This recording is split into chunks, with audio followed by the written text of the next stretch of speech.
First and foremost, we want to give all praises, honor, and glory to Yahweh, Bahasham, Yahweh Shai, Bahasham, Rakak, Kodash.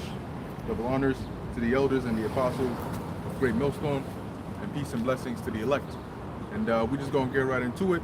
All right, as you can see what times we're living in.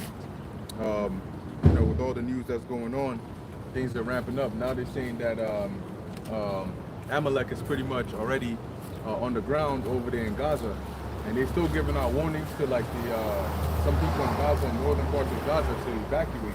But they pretty much got a ground invasion going on over there, and they pretty much getting ready to go up in there now. The Iranians, they basically came out and warned them already. All right, which just last week there was back and forth between the U.S. and Iran, where the U.S. says that Iran basically attacked some of their troops, their bases and stuff. So they basically retaliated. Iran said, we didn't do that. They said, no, you did. So what's happening there? The Most High is basically using, these nations to stir each other up, so he can ultimately gather them. As a matter of fact, let's get that too in, what's that, Zephaniah 3? And Joel as well. The Lord's determination is to gather the nations. Okay? But all this, like Yahushua said, let's get that real quick. This is Matthew chapter 24, starting from verse 2. Yeah. Verse 3. It says, and he sat upon Mount Olives. As he sat upon Mount Olives, the disciples came to him privately. Now this he is talking about Yahushua, right? The Messiah. Saying, tell us, when shall these things be? And what shall be the sign of thy coming? So they were asking for a sign because eventually they came to understand that the Lord was, because the Lord would speak to them, cryptically, about how he have to depart. Where I'm going, you can't come. All right, but you're gonna be able to come, but not now. So eventually they got the message that, oh, the Lord was gonna leave, but he was gonna come back. And they thought, okay, well, what should we look for to know when you're gonna return? Right? Go on. And what shall be the sign of thy coming and of the end of the world? Because they knew that the Lord's return would signify the end of that age, okay, that rulership. So they said, what are the signs that we should look out for, to let us know what times we're in. Go on. And Yahushua said unto them, take heed that no man deceive you. For many shall come in my name, saying, I am Hamashiach, and shall deceive many. Right, so the Lord wasn't going, at that time be able to tell them, hey, look, this person is a false person, or this person is that. So he basically gave them a warning ahead of time. Now the beautiful thing about the scriptures is that the warnings that the Lord gave them, sometimes he was also speaking into the future, because Yahushua already understood. So when he left these messages, the Lord had them preserved for us in this time. Ezra says that, right? That they in the latter days may find their way. Okay, how are we finding our way? By seeking the old paths which are stored and recorded in here. So this is really the GPS, the navigation, for us to find our way back to the Heavenly Father. For us to see and know what's happening in the times that we're living in right now. And it speaks about in the book of Ezra that the Most High has it to where the prophetic scriptures, when it talks about like the destruction and then the heavy or like the climactic point of the perilous times, the scripture talks about how he has it in the beginning. It comes in part, so that you may know, oh, this is the time I got to get my shit together. So the Most High is not in the habit of getting the drop on the men of the Lord. He always gives us chances. He gives us little snippets here and there, so that we may like the brother said, navigate ourselves, so that we may, we may give the stand firm when the actual moment comes, right? So, which also shows you why, a lot of these people are dead, those who believe in the scripture, those who at first believe in the scriptures, and then they come up and say, oh, okay, well, it didn't come to pass, so I'm gonna let this thing go. But the scripture says that, you're supposed to take it seriously when these things come to pass, okay? In part, actually, 27. So when it comes in part, don't accuse the Most High of being idle or being a deceiver. You're supposed to actually believe him. And because if he did it now, you definitely know what's going to happen in the future. If they were able to get us all in the lockdown procedure, you ought to know that, okay, then martial law is possible, because they were able to get everybody indoors. If they were able to persuade everybody and coerce everybody into taking the juice, you're supposed to know, okay, good. Then they have the ability to coerce everybody and force everybody to get the chip. When it comes in part, then shall you know the what? Then shall you know that the Most High spake of these things from the very beginning. So in part doesn't mean that the Most High is a liar. In part actually means he's right.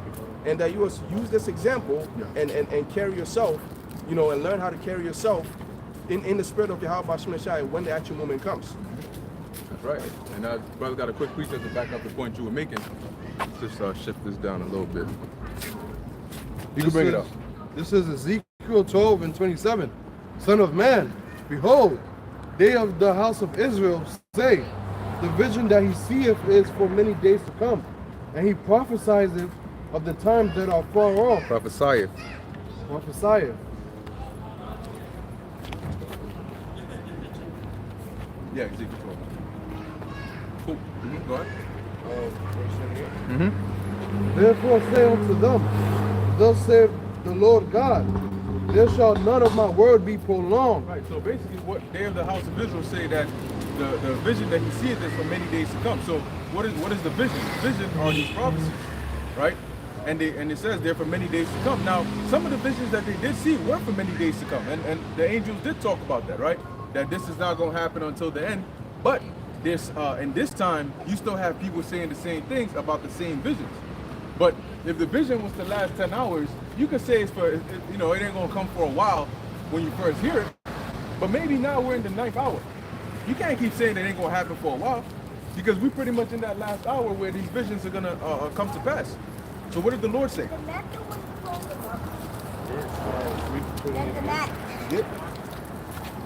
Ezekiel 12 and 28. Therefore say unto them, thus saith the Lord God, there shall none of my words be prolonged anymore. So the Lord said, so as a result, tell them that the Lord's words are not going to be prolonged anymore.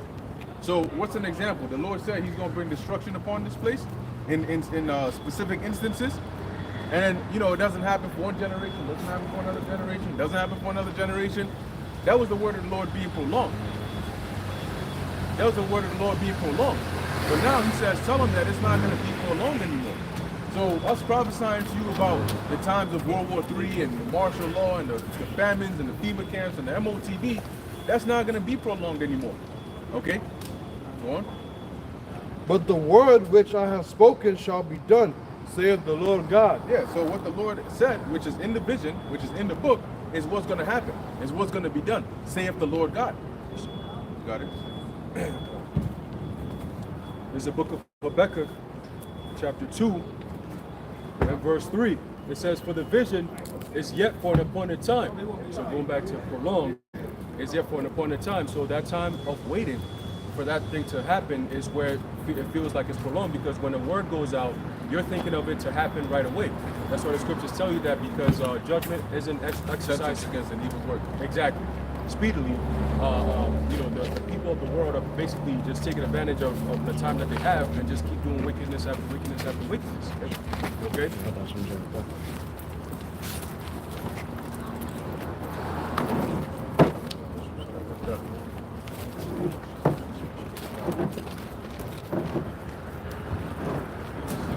Yeah, the heart of the sons of men is fully set in them to do evil. Done.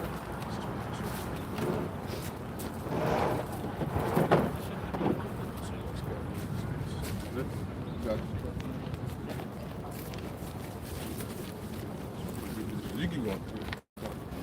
Right, so we're going back to Habakkuk 2, in verse 3, it says, for the vision is yet for an appointed time, but at the end it shall speak, right, and not lie, though it tarry, wait for it. So the faithful servants of the Lord are the ones who are going to be waiting for it, because they know that it's a promise that will be fulfilled, right? So even if it takes you from Yahushai's time, 2,000 plus years ago till now, all right, that's a long time right there, right? That's a time that feels prolonged. You know what I'm saying? Because the disciples at that time with Yahushua, we thought it was going to happen right then and there. But he said, nah, I have to go to my Father and then come back. That time period that we've been waiting for has been, 2,000 plus years now, right? But the Lord said, at the end it shall speak and not lie. Though it tarry, wait for it. It will surely come, it will not tarry. So that proverb of, again, the 2,000-year span of, yeah, you guys have been saying this, my grandmother's been saying this, my great-grandfather, and all this extra stuff. Well, guess what? Now is the time where the prophecies are coming to pass. Where's your grandmother to tell you anything that's going on now? The only person you can listen to are the prophets. All right? And that's if you listen. You got people who hear and you got people who listen. Okay? Was that it on there? Oh, yeah. You read the last verse? Jump to 33 and 33.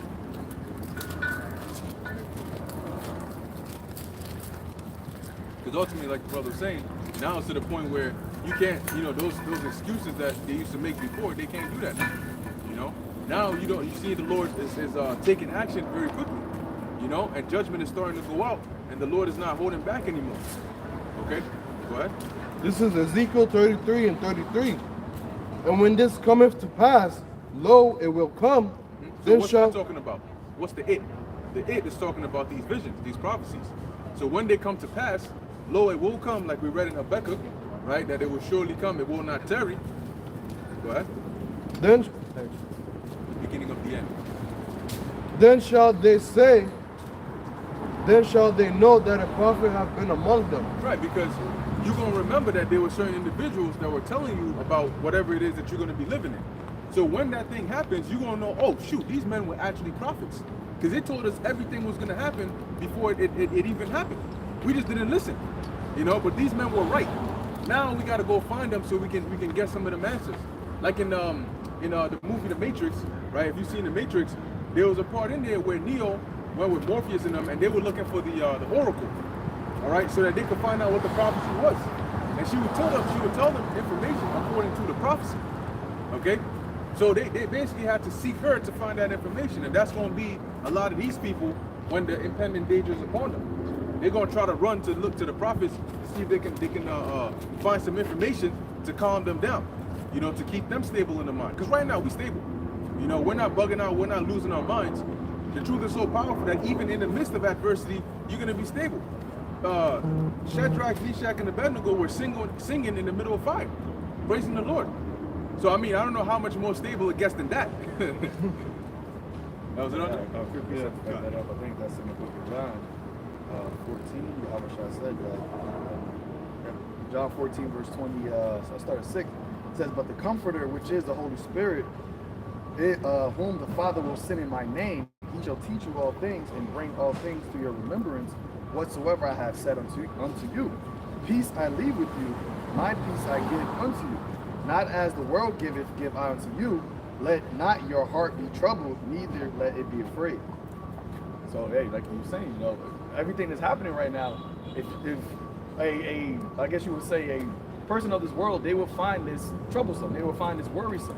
That's why a lot of people, they try to avoid watching the news, or they try to avoid having these conversations, or they just keep that optimistic mindset of, oh no, things are going to get better, or, you know, we're not going to get involved, X, Y, and Z.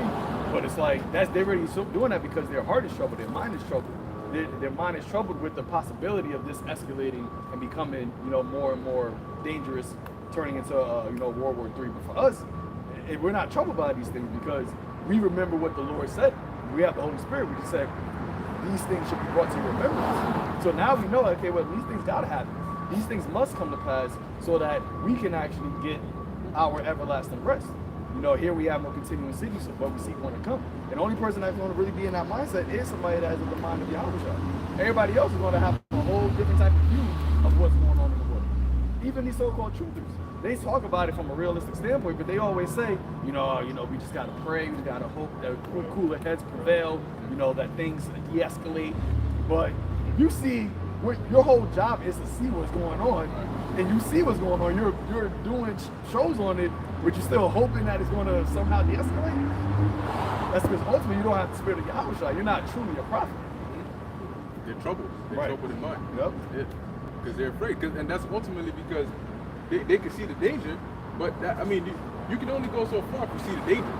But if you don't see what comes next, okay, the danger is here, that's fine. At some point, everybody's going to see the danger. The question then is going to be, what do we do? There's always those two questions, right? Number one, what's going on? And number two, what do we do? Right. So when they get past the what's going on, now they struggling on the, well, let's hope it de-escalate. It ain't going to de-escalate. So we're not in the mindset of praying for this place. Like you have certain people that, I forgot who it was, some old scholar, some pastor was saying that the Lord, America is described as Babylon in the scriptures and is prophesied to be destroyed, but we got to pray so the Lord can take back that judgment so he doesn't bring judgment upon this place. But if you understood the scriptures, you know that the scriptures say the word of the Lord doesn't come back void. Right? It says like as if an arrow was shot of a mighty archer and it doesn't turn back. So is the word of the Lord.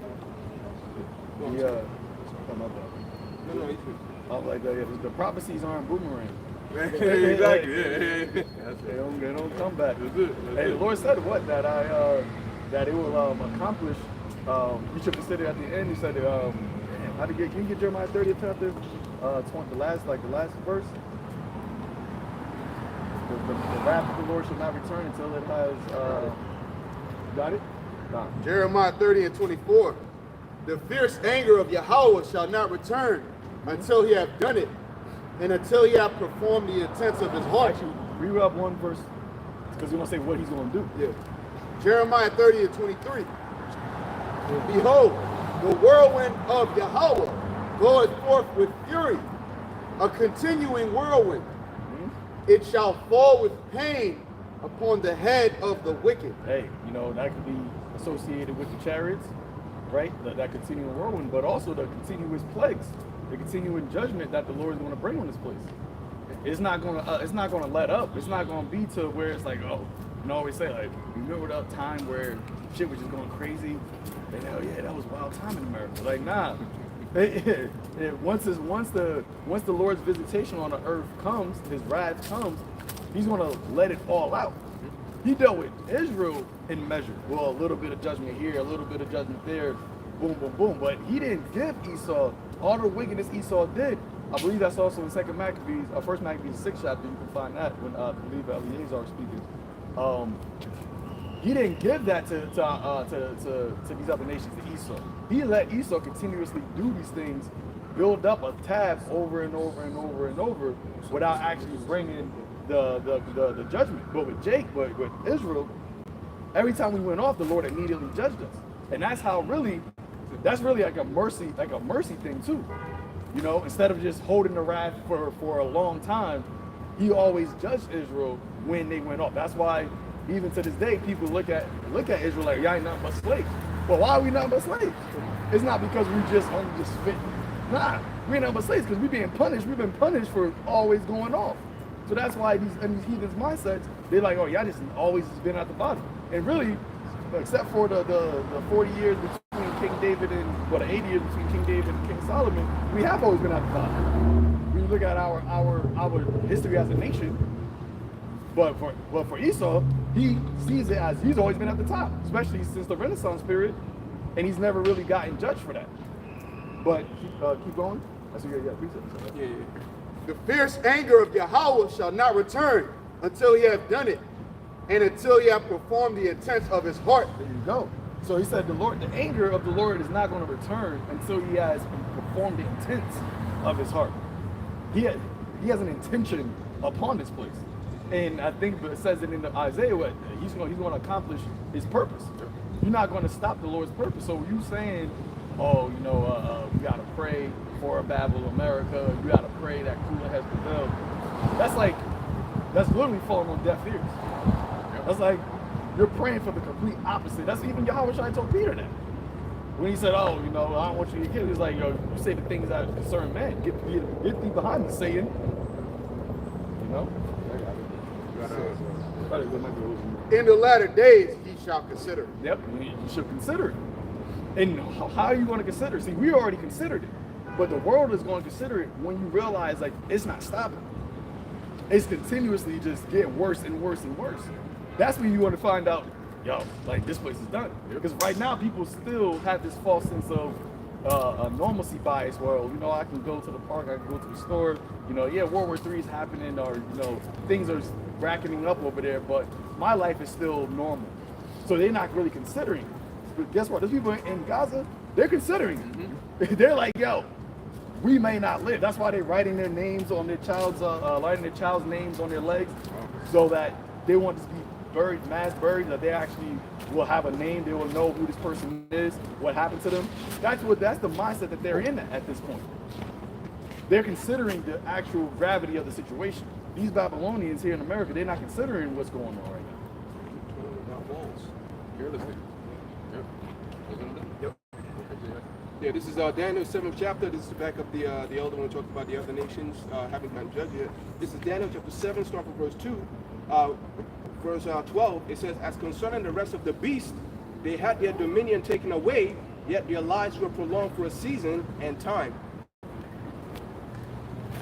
Yeah, pretty much. And that's, I mean, at the end of the day, that's what's happening. That's why you see them here now today. But at the end of the day, what's going to happen to them anyway when Yahushua comes back? Because as we read on in that chapter, it says, it describes Yahushua as that, wait, is that Daniel 7? Daniel 7. Okay, I think it still talks about him coming down, the saints going to take the kingdom, right? So when Yahushua comes back, 7 and 18, that's it. So when Yahushua comes back, you know, he's going to lead that charge, and we're going to take them down. So guess what? At the end of the day, that's also a sign. See, so Daniel also got a sign. Now, during the time of the disciples, as we were reading in Matthew 24, he gave them the more detailed, explicit signs. Daniel, in his time, he got a more higher overview, you know, and he got it in multiple different ways. You know, he got it as the different beasts, you know, recorded it. No, it's like he. Oh, he recorded. Oh, okay. But they did have it recorded for us. You know, you had a Nebuchadnezzar who had that dream of the statue. You know, so this prophecy been there since the beginning. You know, it tells you about what's that, Luke 1 and I think 60 on down, how the prophets were prophesying about this from the beginning of the world, since the world began. You know, and now we're coming to the fulfillment of that time. So, you still got that? Yeah. So Matthew chapter 24, verse 6, it says, "And ye shall hear of wars and rumors of wars. See that ye be not troubled, for all these things must come to pass, but the end is not yet." And that's the times we're in right now. We're hearing of wars, actual wars, and we're hearing of rumors of wars. So what you're hearing of is, for example, you may be watching it.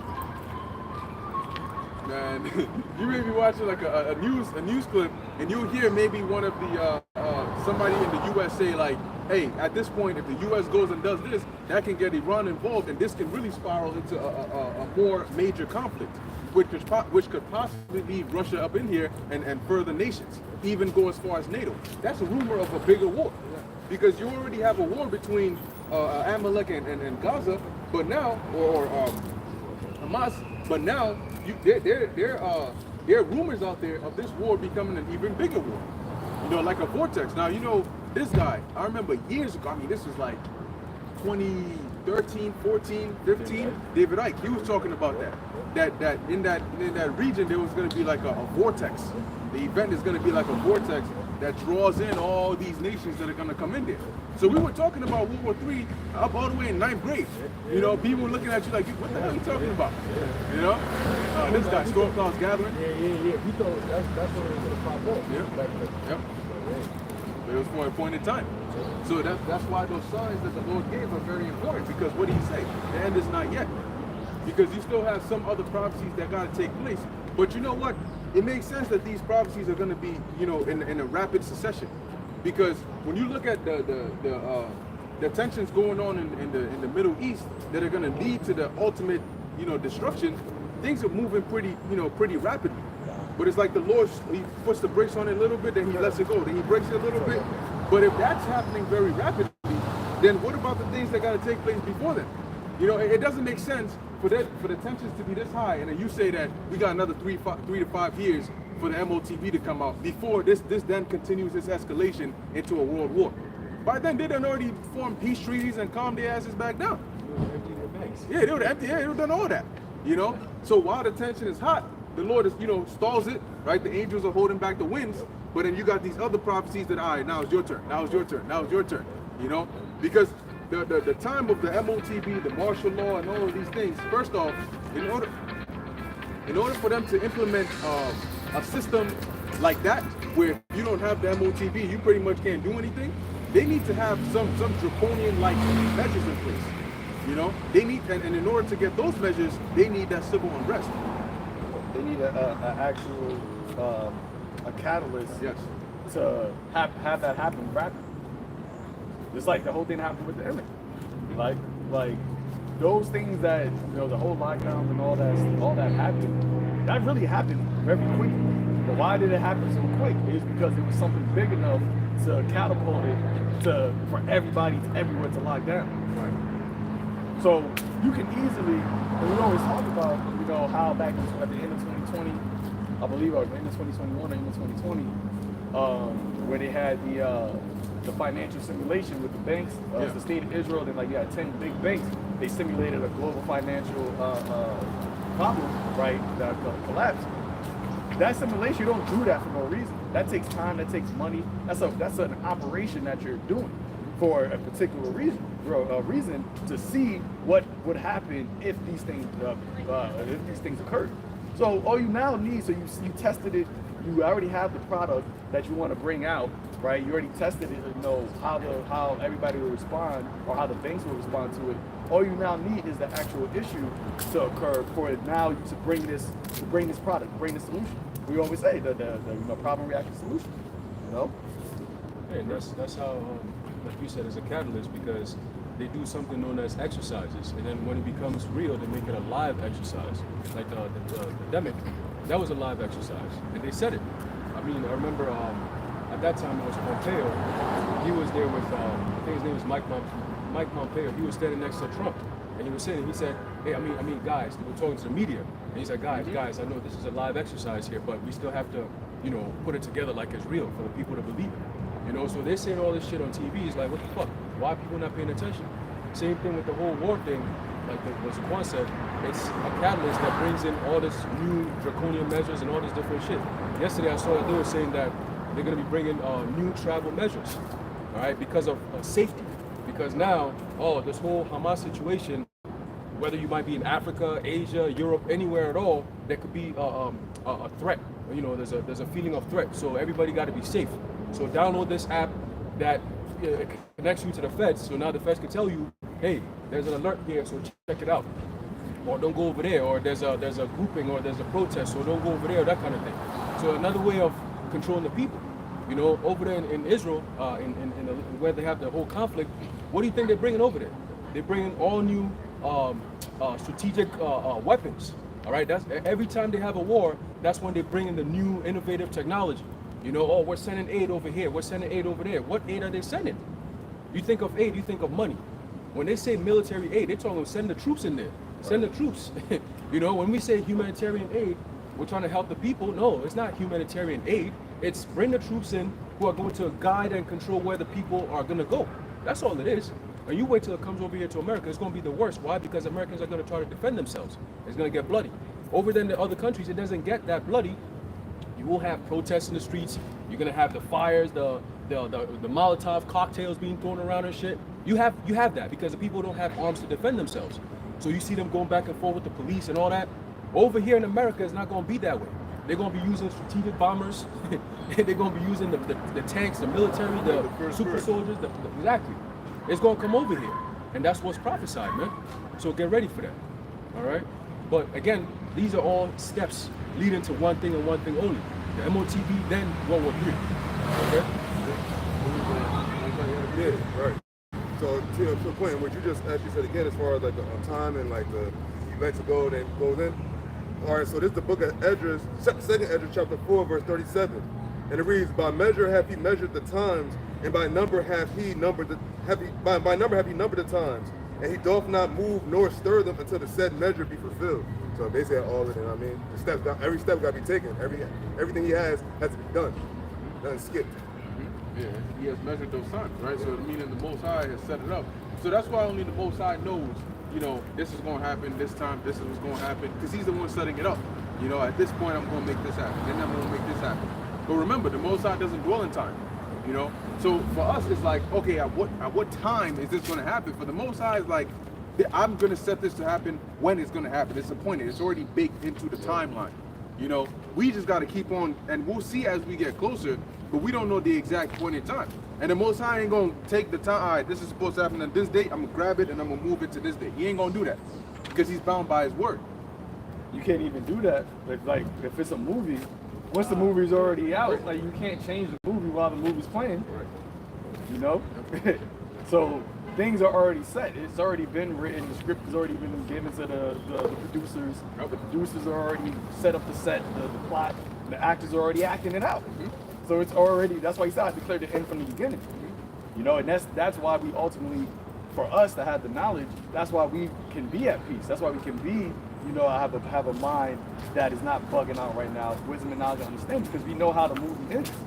You know, even though we're in it, but we know how it ends. And Lord willing, we are the ones that are preserved to receive salvation.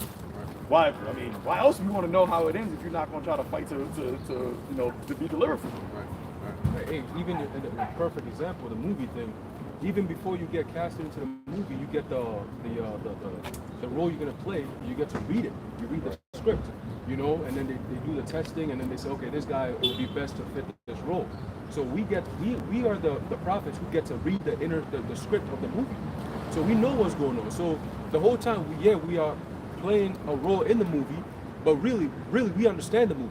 We know, okay, this is beginning, middle, end, everything in between. We understand it. So now our job is to what? Is to tell the people, basically spoil the movie for you, all right? And you got people who are gonna pay attention to it and say, oh, yo, they said that this is gonna happen in the movie at this time. Oh, okay, bet. I'm gonna pay attention to that. I'm gonna wait for that because there's a very important detail. You might miss that.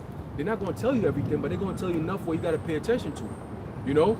And then when the scene comes in, you see it, you be like, oh, that's what the prophets were talking about. Oh, this part of the movie, we gotta do this because it's gonna happen in real life or whatever it may be, you see? But the people who are passing by, you hear the inner parts of the movie, but you're not paying attention to it. You don't care, you know. And those are the same people that in the part of the movie they get destroyed. It's like a flood that just takes them all over, or a big ass accident, or an earthquake that collapses the building that they were warned to get out of. Whatever happens, it's always the people who got the warning that didn't pay attention. They always get messed up. They show you the same thing in every movie, man. You know, but I got a quick precept. Corey mentioned in Al-Aisha, you also brought out this point here. There's a book of Job, chapter 14, and verse 5. It says, seeing his days are determined, the number of his months are with thee. Thou hast appointed his bounds that he cannot pass. Right, so again, Esau has a time to rule. Okay, physically he has a space to rule. He can't make it out of that space. That's the bounds. And also the time of his rulership is also a bounds.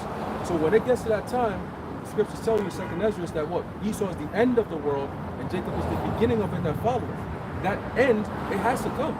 And guess what? We are at that end. Okay? That's why you're seeing these devils, their names are being put in the mainstream a lot more for the whole world to see. Why? Because they're now on trial. Everything that the prophet, remember last time we were in Bamboo, we talked about it. We used the example of being put on trial, and now look what's going on. So they are being put on an open trial on the internet through the prophets and the men of the Lord. And now the whole world is open to see the trial. So what you're seeing now, and it's going to escalate. This whole concept, oh, anti-this and anti-that, guess what? It's going to come to the point where people are going to tune in and say, okay, the topic of the world conversation is, who are the Israelites? That's it. And once that time comes, the whole world is going to tune into that very point. And you're going to see Amalek versus Israelites. That's when that's what it's all boiling down to, because the whole war, the Lord said it, that he's going to plead with all these people, these nations, because of who? Because of Israel. The Israelites, the 12 tribes. Okay? So that's the next step and part of the movie. Hey, that's spiritual, because I believe in 2 Thessalonians, Paul said what? That the iniquity, mystery of iniquity doeth already work, and he who will let it until he be taken out of the way, right? And then shall that wicked be revealed. So he's going to let him work, as you said, the bound, the time, until the appointed time. It says, and he who let it, which is the Most High, will let him do it until he be taken out of the way. The Esau is the end of the world. That's why even in 2nd Esdras, they asked, Esdras asked, what should be the parting asunder of time? What should be the end of the first and then beginning of it that follows? So he gave him the sign. All right, this is what this is going to look like. That's what it's going to be. Esau's the end of the world. That's what you got to look after. Write that down. When you come back, remember that. Because it's like, these things that we're reading, we wrote those things for us in these latter days through the spirit of Yahweh Shemashah. That's why, even when you read about Paul, Paul knew who the wicked was. Paul knew who Esau was, but he couldn't write it that way because he was in the Roman, like, the scriptures wouldn't have lasted if it was like, yo, this white, this red man, like, he the devil, and he gonna get into power, but yeah, nah, he gonna get taken. That wouldn't have lasted throughout time. So the Lord, that's why the Lord said, give my seeds to my servants the prophets. They wrote it this way. You write there in the mystery, call him the man of sin, call him the son of perdition, call him that wicked, call him the old serpent. But who we talking about? Y'all gonna know. Y'all gonna know when y'all come back. That's why he told Daniel, stand in your lot in the latter end. He told John that in the latter end you're gonna have to prophesy again to kings and to nations. So these things were written for us at the end, because the end when everything is going to manifest. I believe 2nd Ezra 9th chapter. Then shall the end be manifested. And that's why right now we're able to bring all these things that were written aforetime everybody has access to, but nobody understands what's going on, is because the Lord said, "Now I'm gonna send my prophets last. I sent the Christianity. I sent in Islam. I sent you doing all these other things. Now I'm gonna send the prophets last." And that's why this has become so globalized, rapid.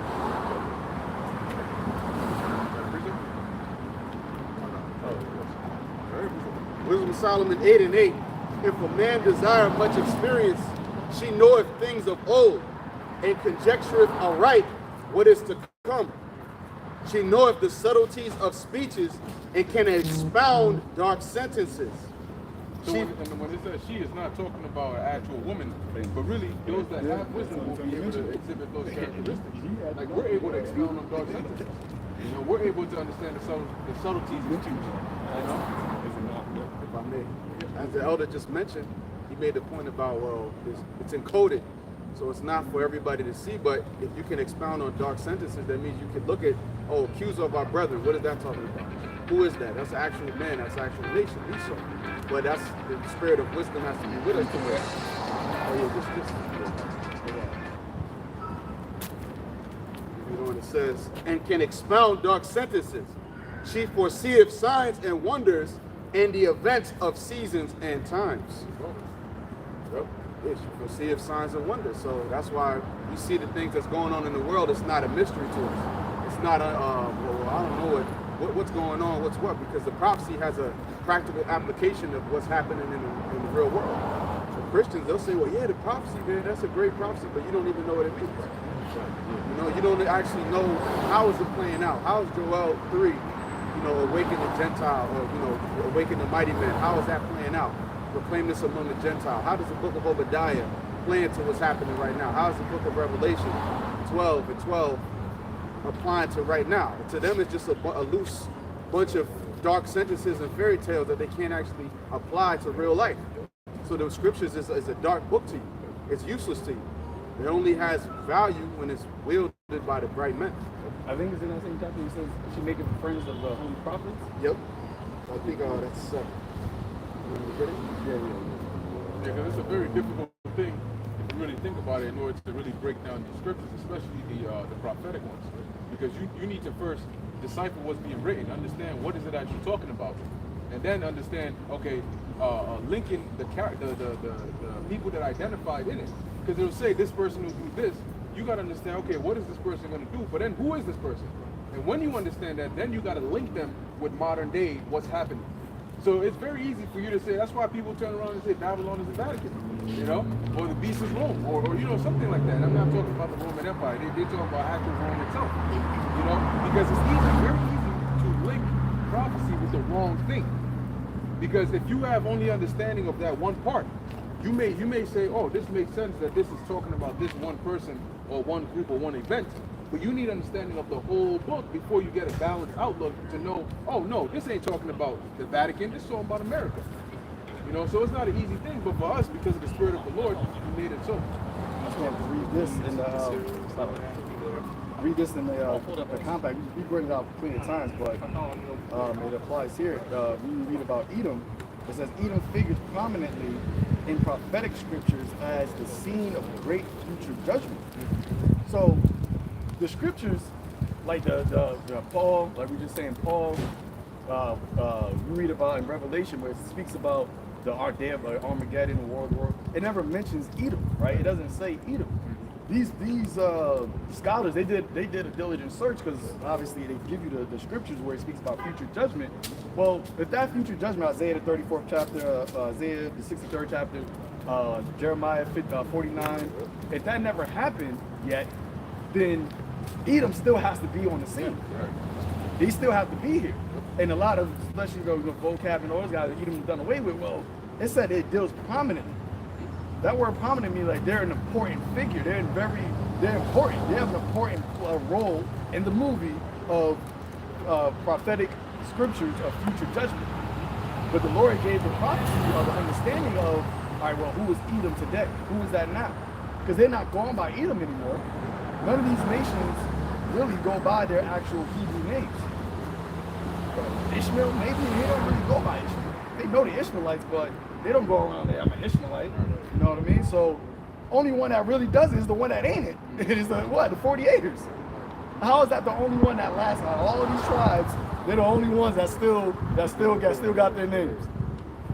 You got some biblical identity. Right. And no, you took the wrong biblical identity. You took the one that you were the complete opposite of. You're taking the Hamites. Yeah, he did take the Hamites too, right? They show the pictures, but they don't say like, yo, we're the actual Hamites, but they actually profess that boldly. But the wicked, as we read, the end shall the wicked be revealed. So now that's being revealed, and that is actually through the spirit of the Lord's mouth, the prophets, and that's what's causing everything in the world to now to unravel. That's what's causing the end to unravel, the end to be manifested, because they've been revealed. Ezekiel 37, the valley of dry bones, the Israelites been waking up.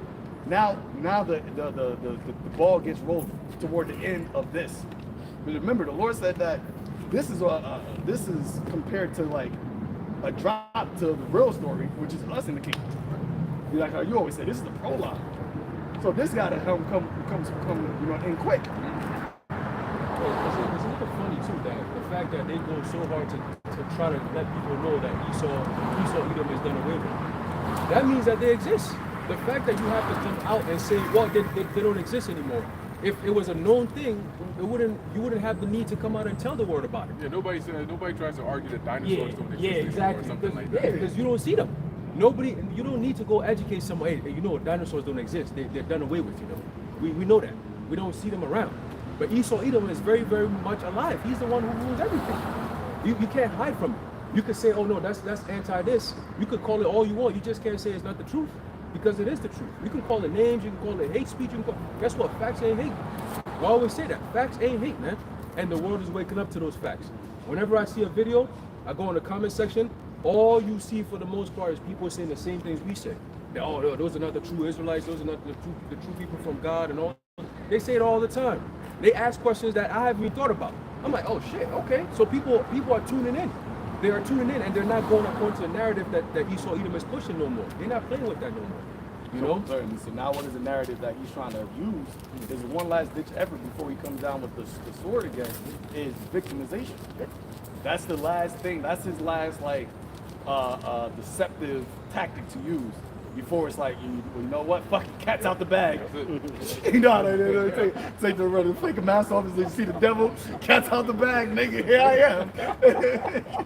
And then they go like, I would have got away with it. That's why they're going to persecute us. I would have got away with it if it wasn't for you meddling prophets. And then now, but that's when the Lord said, when the enemy coming like a flood. So we all see it. You know, we see what's going on. Everybody's pointing a finger at you. You being exposed. The Lord said that I'll lift your skirt. Right? I'm gonna show the nations. This is him being the nations being shown.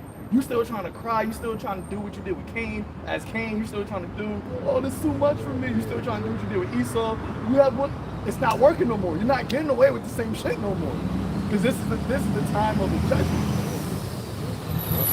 They add to the elders' point, it's getting so bad right now in Israel, they just gave the go-ahead for them to use live ammunition on protesters, because their own people are protesting against what they're doing. They're like, oh, we don't want war, stop bringing death on those Palestinians.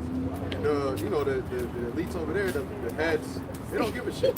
They're like, if you're against us, and how are you the people of God? How are you the nation of Israel if you can't even come to one accord amongst yourselves? You can't even come to one accord. They can't even agree on what they want to do in terms of war. They're protesting because they want to be probably Sodomites still, because you have the right wing over there too, just like you have it over here. And Esau can't hide himself. I was just watching Stephen Banu, Israel News Live on YouTube. That dude is red as hell. You've seen his last video, his face looks super red. And Edom means what? I don't want red.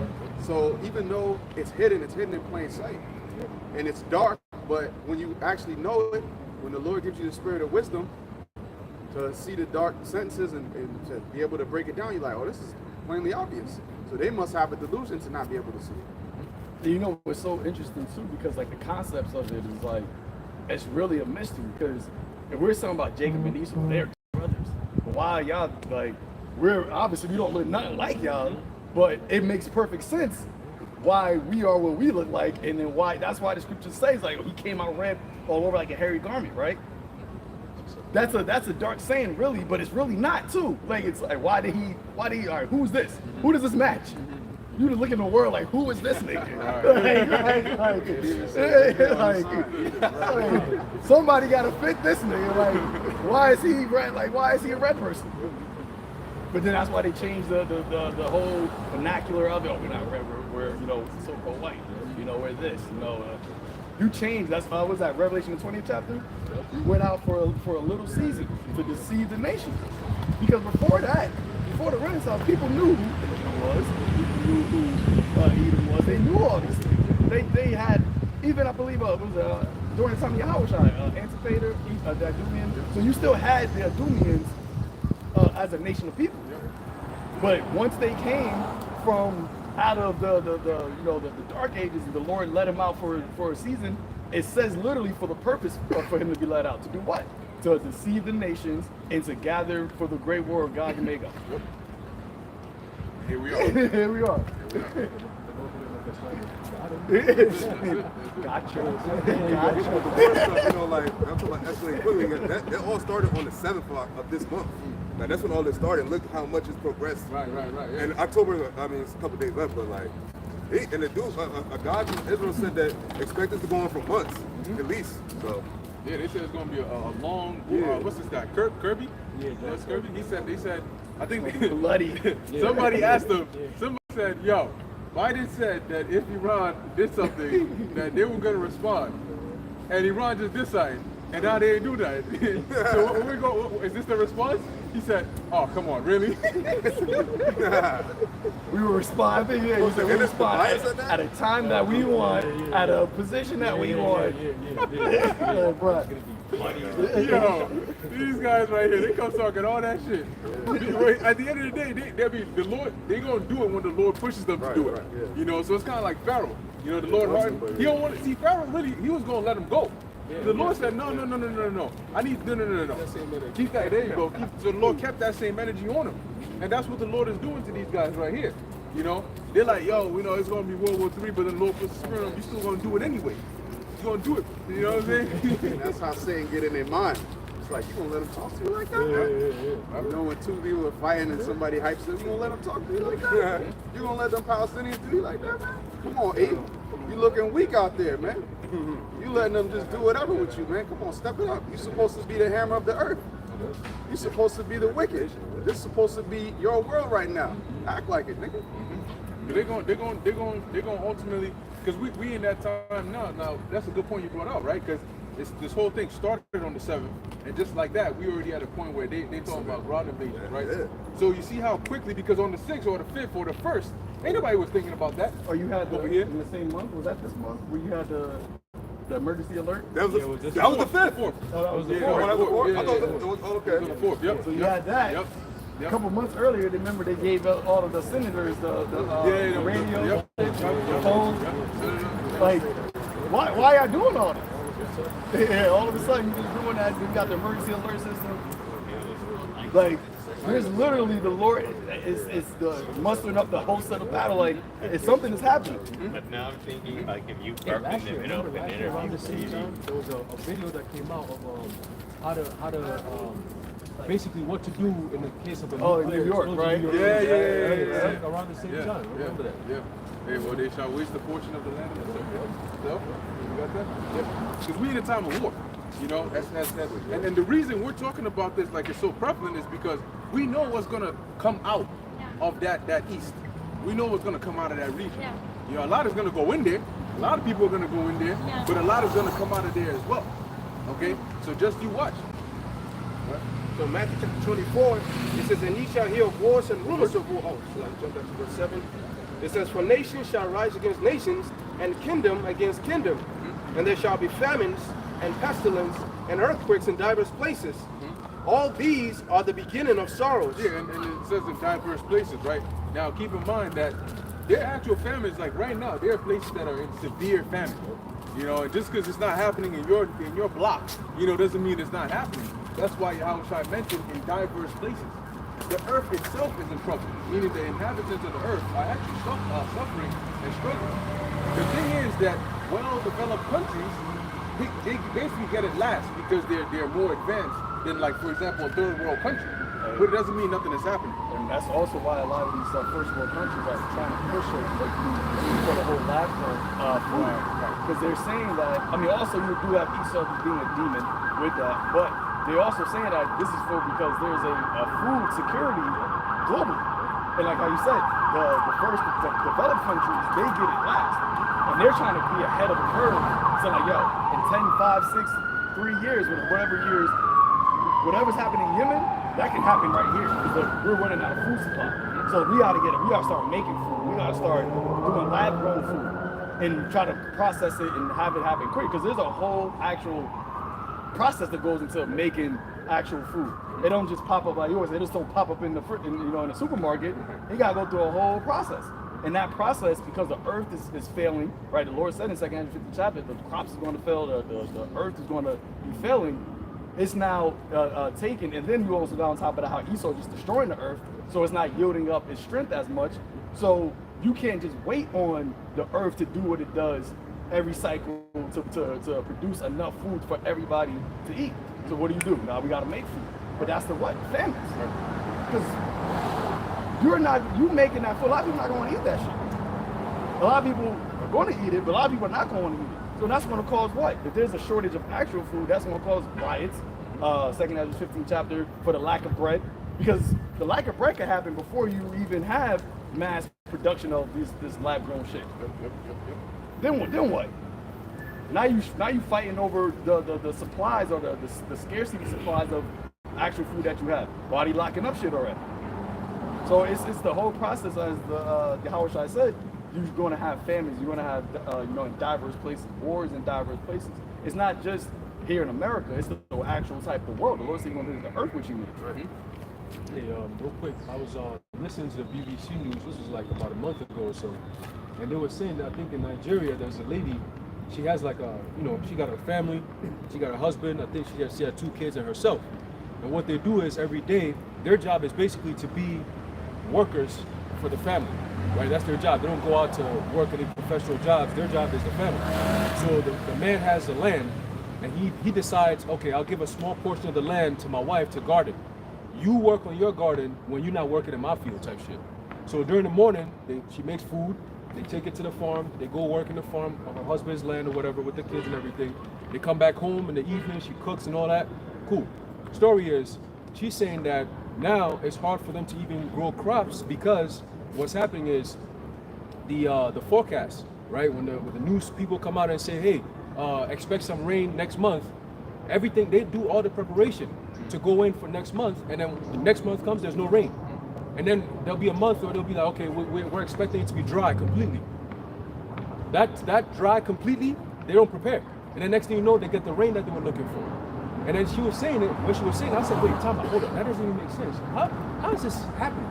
It's got to be Esau sending out misinformation. Why? Because now she's saying that everything is off. The whole cycle is off to the point where they can't tell what's happening. So now they can't grow crops. Last year, same thing happened. So this year, the food that they have is from previous years. So they didn't grow anything from last year for this year and the year after this. So whatever they have is like years ago. See, so now they gotta work with what they got now because they weren't able to plant nothing last year. This is something that's even happening here in America. Out west, this was back in 2018, 2019. Dabu was reporting on this. He was saying that the farmers are saying that they can't grow their crops no more. The fertile is all messed up and shit, right? And they were saying that, yo, this was 2018, 2019, that the food is gonna be affected years from now. They were saying like 3-4 years. We are in that time span. So famines in diverse places. Argentina, they were having no food for like years. Back in like, was it 2017, 18, around there? They said they had no food whatsoever. Women were selling themselves. This was all happening. Inflation at an all-time high. They had hyperinflation. You know? Venezuela, yep, same thing. And those are what are considered third world countries. So like the elder and the brother was saying, the same thing is going to come over here to America and all these developed countries. But it has to happen in order for them to be able to pitch their 3D printed meat and all this extra shit. They have to eradicate the food process. They have to eradicate the natural way of eating, and then present to you the solution, which nobody's going to like. They said that with the whole food, that a lot of the grain fertilization comes from that area. And because of the whole war, they're not, and it really gets it, America, the westernized country gets it from there. Because these third world countries, a lot of them like in the Middle East and like Asia, they have their own stuff. They can grow their own shit. A lot of things get imported to over here to America, and that's America being a rich country, the world's currency. They're able to buy that food product from them, and that's how these other countries look delicious. That's how they get rich off of America, because they got the product, America got the money, but now the product can't get over here. So now that's causing what? That's when you're going to start seeing the effects of the wars. The wars can bring in famines. That happens. Wars can bring, you know, a financial crisis. So now you have the war in Russia and Ukraine causing a food insecurity, and then you got this war. They saying that could affect the oil, and then if the oil get fucked, that's after that. It's over. It's over. Because that's the whole fossil fuel shit. It's over because they already stopped drilling here in American soil. So everything we're getting here is imported. So now the imports, all these countries that deal with crude oil and all these different things, they're gonna shut down on America too. They're gonna side with the Arabian countries, and they're gonna come against America because everybody sees what the hell is going on here in America, bro. That all this shit started because of America, and it always starts with America. Guess what? Oh, there's war over here, America gotta join in over there. Oh, there's war over there, America's over there. Why? Why? All these countries are asking the same thing. Turkey came out and said it. Huh? Keep it not at home. Keep it not at home, exactly. So Turkey's even joining in. Turkey's a NATO country. And their question, they're like, yo, why are you butting your head over here all the time? 48 is just gave a decree to have all of their citizens out there elite come from Turkey. The 48ers are part of NATO too. So how the fuck are you gonna say, okay, two NATO countries are not officially? I don't think they're officially. Oh yeah. They're not? Nah, North Atlantic Treaty I don't think they're officially a part of NATO because it's EU and America and Canada. Okay. But they're like, because they might be controlling NATO. Right. Because I was like, because if something happens to Israel, automatically, I think that they said it brings in Article 5. And that can only happen if you're part of NATO. I'm gonna have to double check. Maybe because how closely tied the U.S. is with if America gets involved, then other nations got to get involved. Article 5. We can go back and right. You know, but again, these nations are all coming to a tense head. This morning, in the car, remember the video I was watching? I think he was the son of somebody from Iran, one of the top people from Iran, and he made a statement. He just said straight up, listen, America, you make one more move, and it's going to be the last you ever make. I said, oh shit. Like, Sam strong. Yeah. You know what I'm saying? Since when? And this is Iran. And they don't play that. Well, what were we reading earlier today? 2nd Ezra 15. It says the Carmanians shall join, come raging in wrath. And they're going to join in the war with them, with the Arab nations. So that means that when Iran joins, it's going to be through something major is going to cause them to be so angry, so wrathful that they're going to come in there with that anger. You know, and when they come, like it says, like the wild boars, and them boars, man, you think there's just like some regular pigs. Don't go mess with a bush pig. You're going to see what, and they fast. Yeah, they can kill you. You know, if they them shits. Maul you to death. Even the predators be having to be careful with. Yeah, this ain't no Timon and Puma shit. Hakuna Matata, yeah, he gonna be one. Yeah. You got that? I hit the last. Okay, all right. It was what? Joel 3. Yeah, let's get Joel 3 and then Joel 2 and 20. You're gonna need to keep hitting them precepts, especially Ezekiel 38, them Joels, you know, them Revelation 18s, them Isaiahs, because that's the times that we're in. You know, so because the Jeremiah 50s and 51s and 34s and 49s, you know, and 47s, all of them. Because now that we're in those times, these are the main focus precepts. You know, and really hitting those right now is really the Lord's last compassion. Right. Because like we already see how these things is about to lead to the eventuality of us not being actually able to teach. We're not going to be actually able to break down the scriptures. And people are going to be looking If you for ever find it, that they want to try to seek the Lord, seek to hear the word of the Lord, but they're not going to be able to find it. They might stay out the Bible, but how you going to be able to understand what's going on? Because the scripture is never going to save the Iranians. It's not going to save the Russians. So you want to try to look at the scriptures for like, oh, is there any type of evidence or any type of understanding of what's going on? But you're not going to be able to get it. Right. Because the ones who the Lord had it, he had you out there. He had the ones out there actually making sense, making it plain upon the tables, but you didn't take advantage of that. You misused the prophets. So then what happens when they get taken off? When we get taken off of the streets or off of being able to speak, that doesn't stop the Lord's prophecy. Right. The prophecies are still, what we've been talking about right now, that's actually still going to be happening. Now you're just not going to know, you're going to be lost in the sauce. And that's going to be even a more dangerous position for somebody to be in. Because we got certain things happening, and then like, I remember I seen a old clip of 911, and there were people like on the bay or whatever, or like on the shore, and they saw the actual plane hit. And the guy's like, what's happening? Like, you see what's happening, but you can't make sense of it. Right. Like, you know, like, what's going on? Like, what's going on? What's happening? It wasn't until you actually had George Bush came on, oh, we just got hit with terrorist, blah, blah, blah, blah, blah. But you was in a state of confusion for a minute. But the thing is, nobody's going to come once everything hits the fan. When shit hits the fan, nobody's going to come, oh, yeah, this is actually the prophecy of, you know, like the scriptures that we just named. So you're just going to be in a state of panic. You're like, why? We don't know what's happening, what's going on, until you end up either waiting, like, riding out until the missiles come, or you end up dying in some other type of way. All right, it says there shall be no man left to comfort them. You know, like what you were saying, because whenever something comes out, there's always somebody to come and tell you, oh, this is what's happening, but we're going to have it, we got it under control. Even if it's a lie, there's some damage control. But ain't going to be none of that in this time. And he said the power shall stand in fear. Yeah. Kirby go up there, he might be like, I don't know what's you going little on either. stupid ass look. I don't know. I don't know. Like, they gonna be having no more. They ain't gonna be no more of the little black bitch up there talking. Jean. Yeah. She gonna be gone. They all the money got the little radio phones. They were like, oh, they gonna be talking you from the phone like, oh yeah, you just go to your nearest fallout shelter because we don't know what's going on. Like, they're raging. The Cremanians are raging. We don't know what's gonna happen.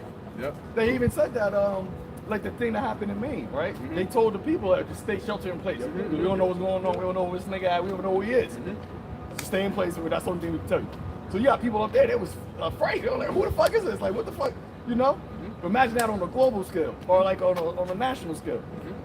And it talks about that also in 2 Ezra 15 about how I was reading that earlier, right? From the land of Assyria, they start to seize them, and that they're gonna do something that's gonna cause like basically some attack that's gonna cause fear between it says the hosts, you know, and the kings, you know. So meaning their presidents and them in the top parts, they're gonna be like, what the hell's going on, you know? Like, we don't know what just happened. We just got hit with some shit, but we don't know what's going on, you know. And people gonna be completely losing it because don't sleep on that, man.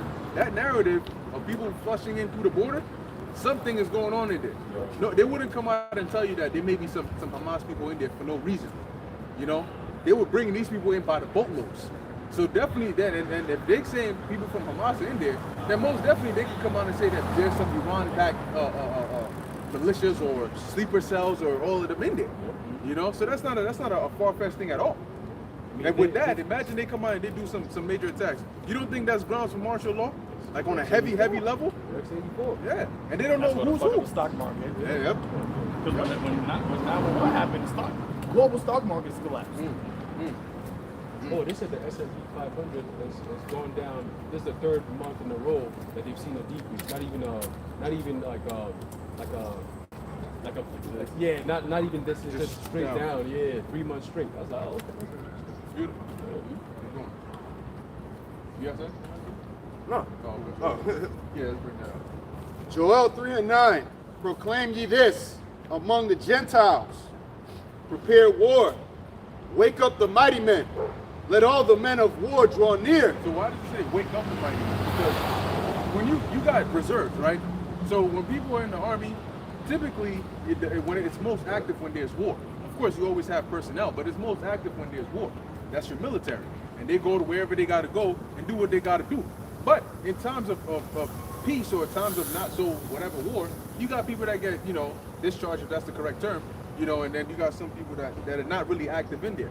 But now what they're doing is they're calling people out of reserves. They really are training up these people. And you know what?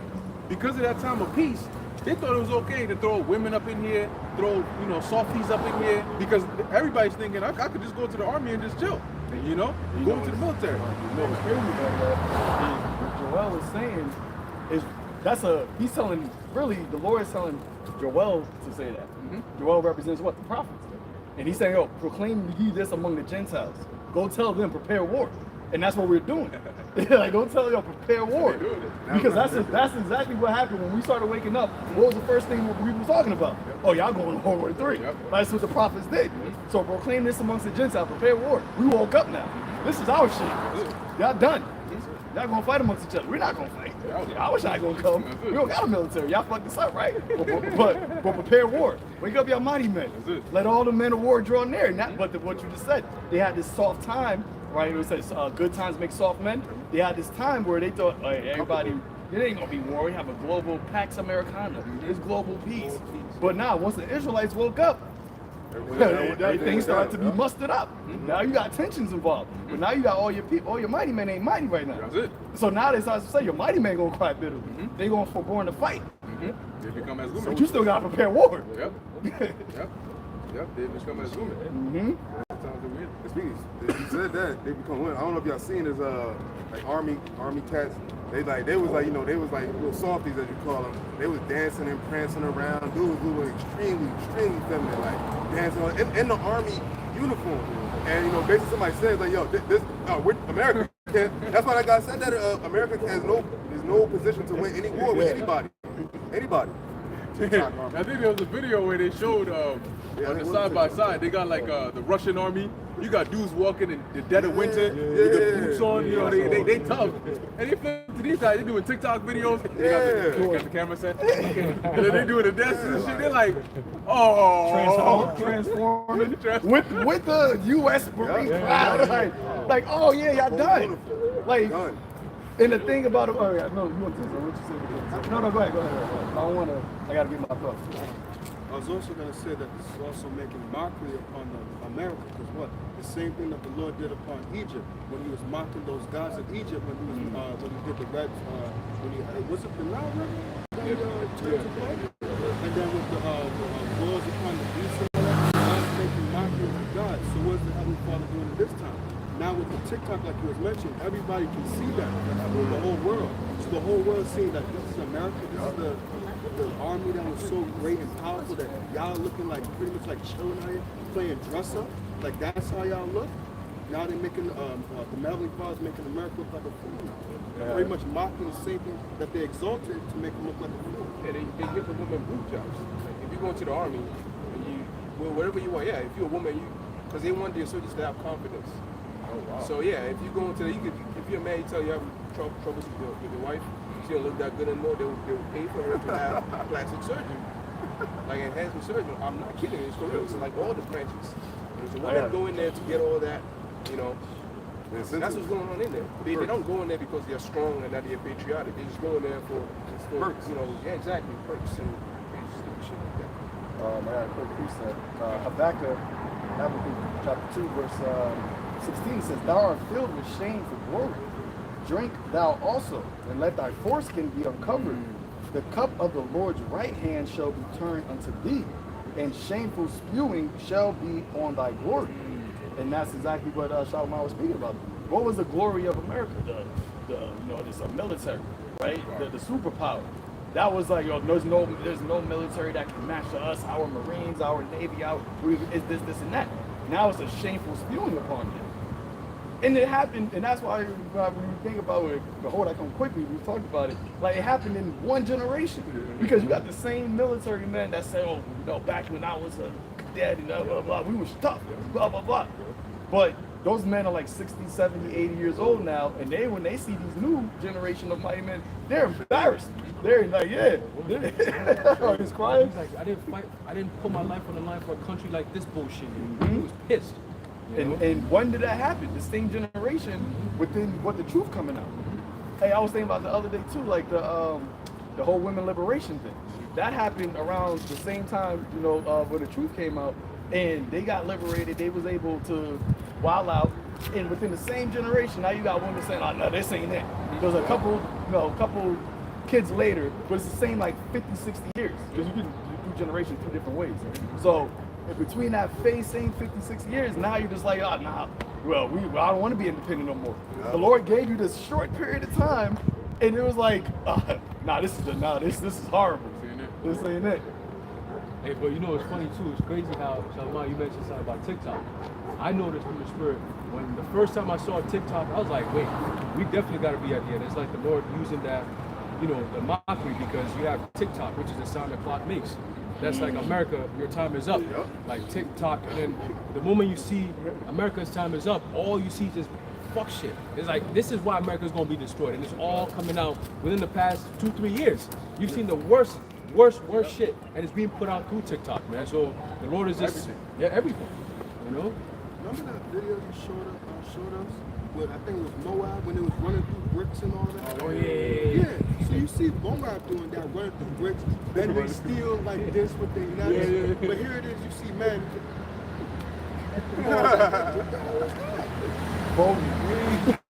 Oh my God.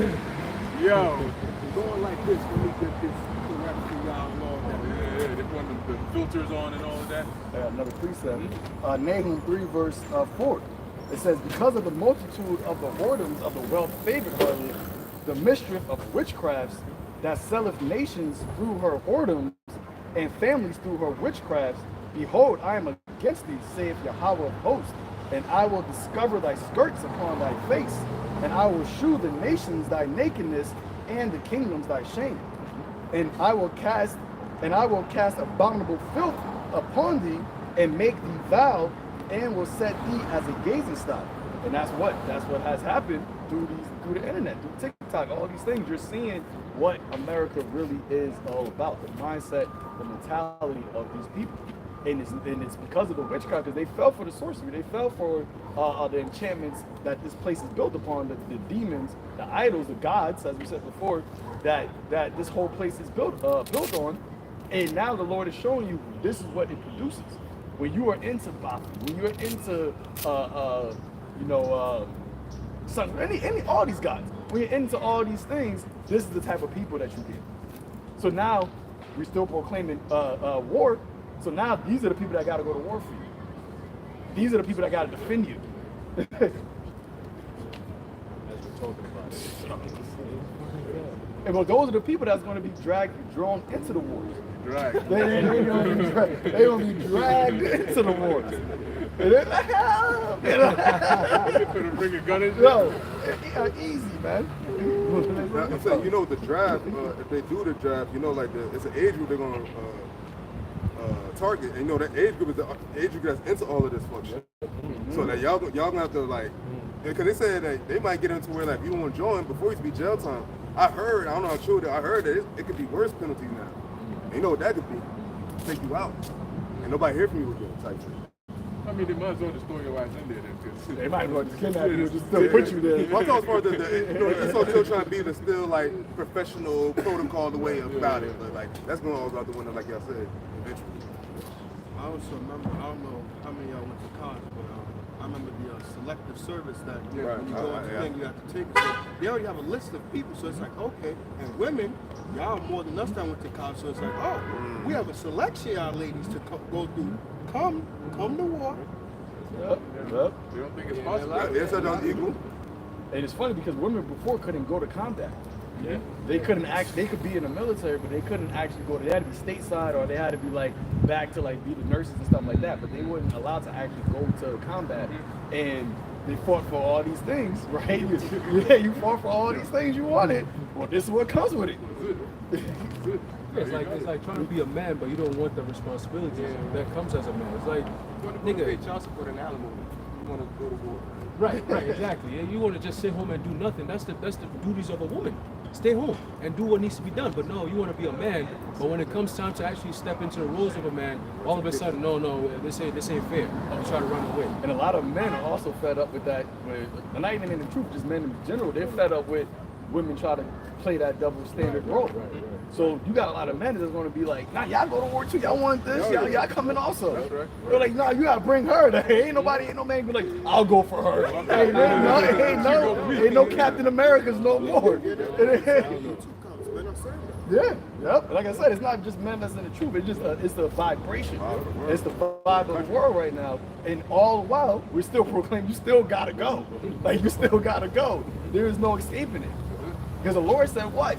Actually, you still got your well. You can keep reading it because He said multitudes. Bring them. The harvest is ripe. It's time. The Lord, when the harvest is ripe, you gotta hurry up and pick the fruit. You can't just keep leaving it there because what ends up happening, it becomes a bad fruit. Back in Joel 3:9, proclaim ye this among the Gentiles, prepare war, wake up the mighty men, let all the men of war draw near, let them come up. Beat your plowshares into swords, and your pruning hooks into spears. Hey, and they've been doing that, right? Because for a certain part, for a long period of history, it was all about agriculture. It was about trying to build up your economy through agricultural, economics. But as of late, I remember hearing it about like in the 90s. But I don't know if it started before that, but I know like in the 90s, you had the whole arms war, the arms race. Yep. You had a lot of countries that were like putting most of their economic, I guess their money into their military. That's what they were using all their funding for. Their GDPs was into getting a better, bigger, and more advanced technological military arsenal. For what purpose? And they all kept saying, "Oh, we're not doing this. We don't want to go to war. We don't want to. We're trying to do peace." But you saying these things, but the actions are doing completely different. And it's ultimately, once again, because this is the Lord's movie. You got to proclaim this among the Gentiles, prepare war. So you're preparing war while saying that you don't want to go to war. Like even that you had the whole thing with Obama with the Iran, the peace treaty. That lasted literally his reign, and then it got thrown out the window. So like you thinking, oh, that things gonna get better. It's gonna be more peaceful amongst the Iran and America, and then maybe the peace in the Middle East, X, Y, and Z. Literally that lasted for 3 or 4 years, and then Trump came and tore that shit up, and then did. And now, hell breaking loose. And why they can't do shit? They can't do it. 50 Cent went on Twitter, I think, and he said, yo, he said something to Biden. He's like, yo, weigh your ass out or something like that. Because he was at the beach. Yeah, he was at the beach. He's like, yo, wake your ass up. Like, what the fuck? Like, nigga, all hell breaking loose or something. Like, we about to go to war. And he said, things are not okay. Where the fuck you at? Like, nigga, scriptures tell you, woe unto you that run to Egypt for help, bro. Like, this is a time where a lot of niggas are about to start waking up to the reality of, damn, this ain't good for us. It doesn't look like America cares about its people. We've been telling you that. We've been saying that. Since day one, we've been telling you, the prophet's been telling you, you're in a country that does not side on you, on your behalf. Okay? Everything they plan, everything they do is against you. You just don't see it like that.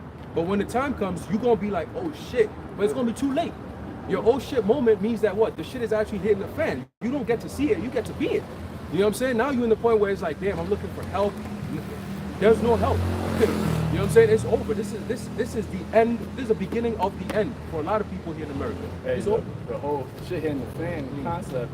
We're in the room telling you, yo, shit is about to hit the fan. Like we outside the room. Like, yo, shit about to hit the fan. Y'all get out. There's gonna be shit all over the place. Y'all gonna be all covered in shit. Sorry. Got me all covered in feces. Dumb. Right? But they're not listening, right? But once it actually hits the fan, that's when you're gonna be like, oh shit. But it's already too late at that point. You all in it. You all in it. But it's all you all in it now. So like, oh shit. Number 2. He was like, this shit all over the walls. that's what's going to be. Like everywhere you look, you're just going to be in a bad case, in a pitiful case. Hey, that's why Micah the 7th chapter, it says that this shall be what? Trodden underfoot, like as the mire of the streets. Yeah. That's like shit. You know what I'm saying? Like the video that we saw earlier. He was like, put it up. He's like, when the shit splash in your face, it's when you're about to say something. Some of it might get into your mouth, nigga. You know what I'm saying? All that shit talking that you do, when the shit going, the Lord gonna get you, man. What's that? Galatians 6 and 7. The Most High is not mocked. And a lot of people been mocking the Lord and his prophets, man. And it's that time, bro. Trust me, you're gonna see some shit. If I may, because back on this war stuff, because like when I saw that, I was like, oh, when they said they put a couple thousand Marines on the Israeli coast, that's not something that's like not something. That's not a joke. That's not like, oh, that's for no reason. Like, let's just do it. Just do it. They're doing it because they know something's not there. That's why he said prepare war. Tell them prepare war. When you prepping something, you're gonna cook it. He want to cook all these heathens. That's what in that same chapter he said. He gonna judge all the heathen round about. In a great day, and we visit. So I mean, so really the Most High's doing all of this. Right. You're talking about pray. That's the thing. A lot of people get wrong is they try to pray against the will of the Lord. Right. To the Lord. and that's why you said it falls on deaf ears. Because the Most High says, this is what I'm going to do. And you praying to the Lord, Lord, please, no, I need you to not do that. So that's not going to happen.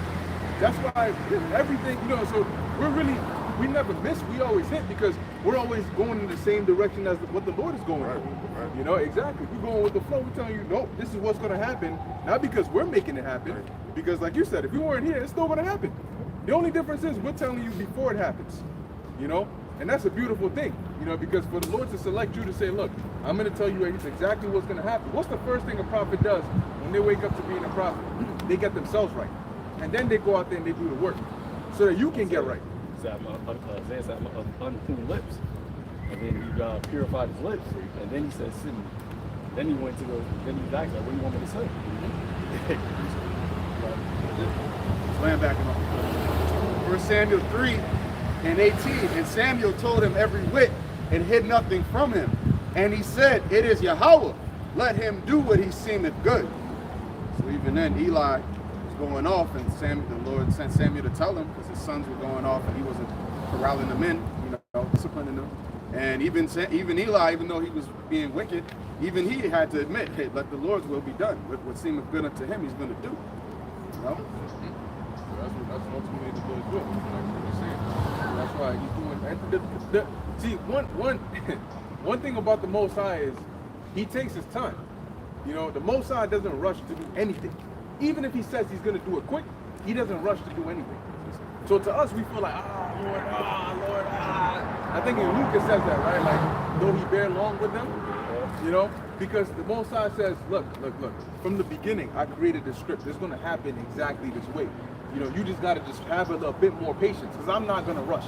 All right, I'm the one in control. So everything we're seeing now is the Most High saying, all right, now it's time to put this here. It's time to put that here. It's time for this to happen here. It's time for that to happen over here. Remember, the Most High is seeing the whole board. And he's controlling this side and that side. He's playing chess with himself. We are on the board. So sometimes you may be looking over here, something happens, oh shit, MOTB, sound the alarms, MOTB. And as you're doing it, oh, what's that? Oh shit, hey brother, sound that alarm. So that's why the Lord got us round about, right? If you read in Isaiah 62 and 6, it says, I set up watchmen upon thy walls. You're not gonna put all 50 watchmen in one direction facing right here. Right. That's the dumbest setup ever. You're gonna have watchmen round about the city. So one over here, one over there, one over there. There you go. Cover the ground. Cover the ground. So that's why, like, a brother may do a lesson on this, then another brother's doing a lesson on that. Then another brother's doing a lesson over here. Then some brothers are doing responses to that, spreading it. So we're literally being watchmen. I got a quick precept. 2 Ezra 8, verse 61. It says, and therefore is my judgment now at hand. These things have I not shown unto all men, but unto thee and a few like thee. Then answered I and said, behold, O Lord, now hast thou showed me the multitude of the wonders, which thou wilt begin to do in the last times, but at what time thou hast not showed me. 2 Ezra 9 and 1. He answered me, because it's a conversation. He answered me and said, then it said, measure thou the time diligently in itself. And when thou seest part of the signs past, which I have told thee before, then shalt thou understand that it is the very same time wherein the highest will begin to visit the world which he made. And that's what we're doing. The watchmen are upon the walls, and we are measuring the times based off of the signs that the Lord told us. Same thing Yahushua said. Everything I told you before, the Holy Spirit is going to bring it back to your remembrance. It's not just, it's been from the beginning. Remember, it said the holy prophets that have been from the beginning of the world. So these are the things that the Lord kept telling the prophets over and over. They eventually made the book of remembrance. The ones that spake often one to another and thought upon his name and feared, they made the book of remembrance. So you want to always remember this thing. A certain time is going to come at the latter end that this is when it's going to all connect all together. Because Esdras, he couldn't connect everything that happened. Like, he didn't see everything that John saw. John couldn't connect what we see right now. He wrote it, but he didn't know how to connect it. He didn't know what the MOT actually was. But it was in the latter end where all the signs that the Lord created for us to use as the way to go blow the trumpet, now it's all connected. Because this is the time where the Lord is visiting the earth, which he made. Right. And it's beautiful that you read it from the ending of the 8th to the beginning of the 9th, because he said that you've shown me the things that you're going to do at the end, but you didn't tell me when you're going to start doing these things. So the angel told him, well, measure the time diligent. When you see a part of the signs, you're going to know that that's the time when I'm going to start doing all these things. So when we started seeing a part of these signs, that's why we say, like Yahushua said, this generation shall not pass till all be fulfilled. Because really, these major end time prophecies are all tied one to another. You know, they're like hooked to another. So one ain't gonna happen and then another one happen like, you know, randomly at another. No. One is connected to each other. It exactly comes all together. It's atomic. Exactly. That's why even with Nebuchadnezzar's dream, the way it happened, the different empires, they all were connected. Like, even though it was one statue, but the head was connected to Babylon. That was connected to the Persian and Medes.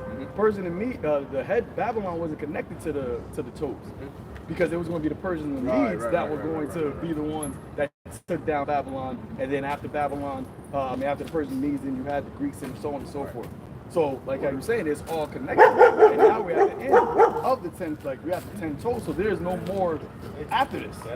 This is the Lord said, in the days of these kings, I'm gonna set up a kingdom. We are in the days of the 10 toes kingdom. Remember, when did NATO actually become a nation? I mean, not a nation, became the organization. I think it's like in the 40s, right? That's not that long ago. That happened after the second World War, right? So that wasn't that long. You still got people that was alive during the time of the creation of the beast. And the Lord said, in the days of these kings, that's when I'm going to set up the kingdom. But first, what I got to do, I got to bring my prophets. I got to bring them out at the latter end to prophesy about the downfall of this kingdom. It was a year after the 1948, 1996. See, it's all connected. If I may say, it's funny you said that the NATO, because I was looking at something, because they mentioned the UN peacekeeper or something. Yeah. And they was like, with all the stuff going on right now in the Hamas and all that, they was like, they went to them and basically they haven't come up with like a solution or whatever suggested for them to do. And I looked up when that was established. That was established in 1945. So it's funny how a lot of things and its setup is like revolved around either a little before or after them 48ers got into that land.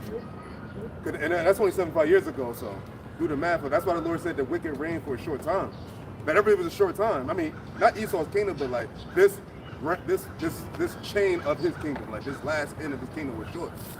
The last leg of the last leg, exactly. You got some more? Yep. Back in Joel 3 and verse 10, beat your plowshares into the swords and your pruning hooks into spears. So right now, what do you think these nations are investing in? You know, they think they're making deals with each other so they can build bigger agricultural fields, you know, and build greenhouses? No. Okay. Farming secrets. No. All right. They're worried about defense missiles. You know, they're worried about offense. What the hell is the U.S. doing over there? I did a lesson on this. I said these people are hilarious. They said everybody else stay out. Ain't nobody joining here. Y'all can't join in here. Leave it. Right? let us be between Amalek and Hamas, but we gonna join Amalek. As a matter of fact, we going over there to go set up CENTCOM and these THAAD missile systems over there, but nobody else can join. But we gonna come in and we gonna help Amalek. What kind of shit? What you think these other nations are looking at the U.S. like this nigga, right? Audacity. Yeah, the audacity, right? That's what they're doing over there. So they're not investing in home life, materials. They're investing in warlike materials because we're in a time of war. What's that? Ecclesiastes, the 3rd chapter. There's a time. Yeah, time, please. Right now, we're in the time of war, and after the time of war, it's going to come the time of peace. But remember that everything is a balance, right? Like King David's rulership and then King Solomon's rulership. So the peace that's coming is going to be an eternal peace, which means that which we have never seen the likes thereof. So the destruction prior to that has to be an eternal, well, not eternal, but a very devastating destruction that we haven't seen the likes thereof. It tells you that Joel, the 2nd chapter, that the like of these missiles, there's not going to be any like this after it's used. Okay, so this is going to be the heaviest destruction there's ever been, prior to the heaviest, form of peace that there's ever been. It's all a balance. You have the actual most destructive type of weapon on Earth right now. Yep. And it's spiritual because the Lord had what came out over the summer, Oppenheimer. And they showed that part where it said, now if I become deaf. So the Lord is like telegraphed it, like, oh yeah, and as soon as that happened, then a couple months, 2 months later, then you have the whole, this whole war broke out and nuclear talk is now being spoken of. And what was Oppenheimer? He was a 48. So it's literally, the end is literally coming through you. And the Lord, like I said, the Lord's so bad that this is his actual whole movie, but he put it in the spirit of Esau to create a movie, because that's how Esau tries to play God. So he created a movie to show what the actual end. Because remember, the Lord said, "I created the smith that blew up the trump, the coals." Right? So he made Esau create this movie to show this is what's going to be the actual the weapon used to bring your end. I gave you the sword, and this is the sword that you're going to actually destroy your whole self with.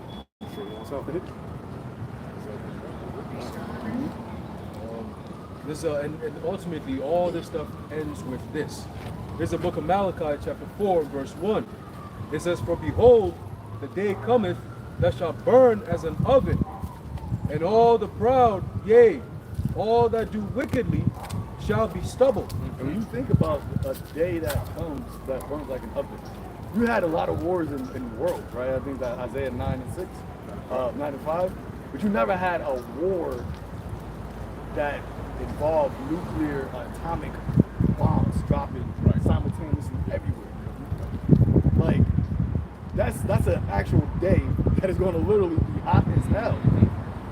And I was talking to the brother too. I was like, y'all remember when like the wildfires happened in the West Coast? Did I mention that to y'all too? And then the smoke came all the way over here. You was able to see it. That was just from forest fires, right? The scripture says that the day of the Lord is dark.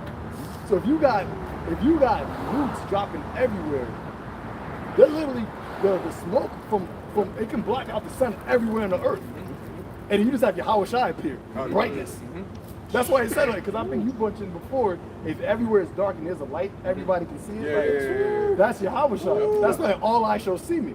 I'm gonna make this whole place dark. I'm gonna make this whole place dark, and I'm gonna come back. Light, bright. What is that? Beam up, y'all. The indignation. Rise from the let the indignation pass for a little moment. Everybody sees me. I'm him. That's it. That's it. Everybody's gonna see that. I come from the east. They're gonna see him travel. You're gonna come from the east. Who is this? I coming from Basra.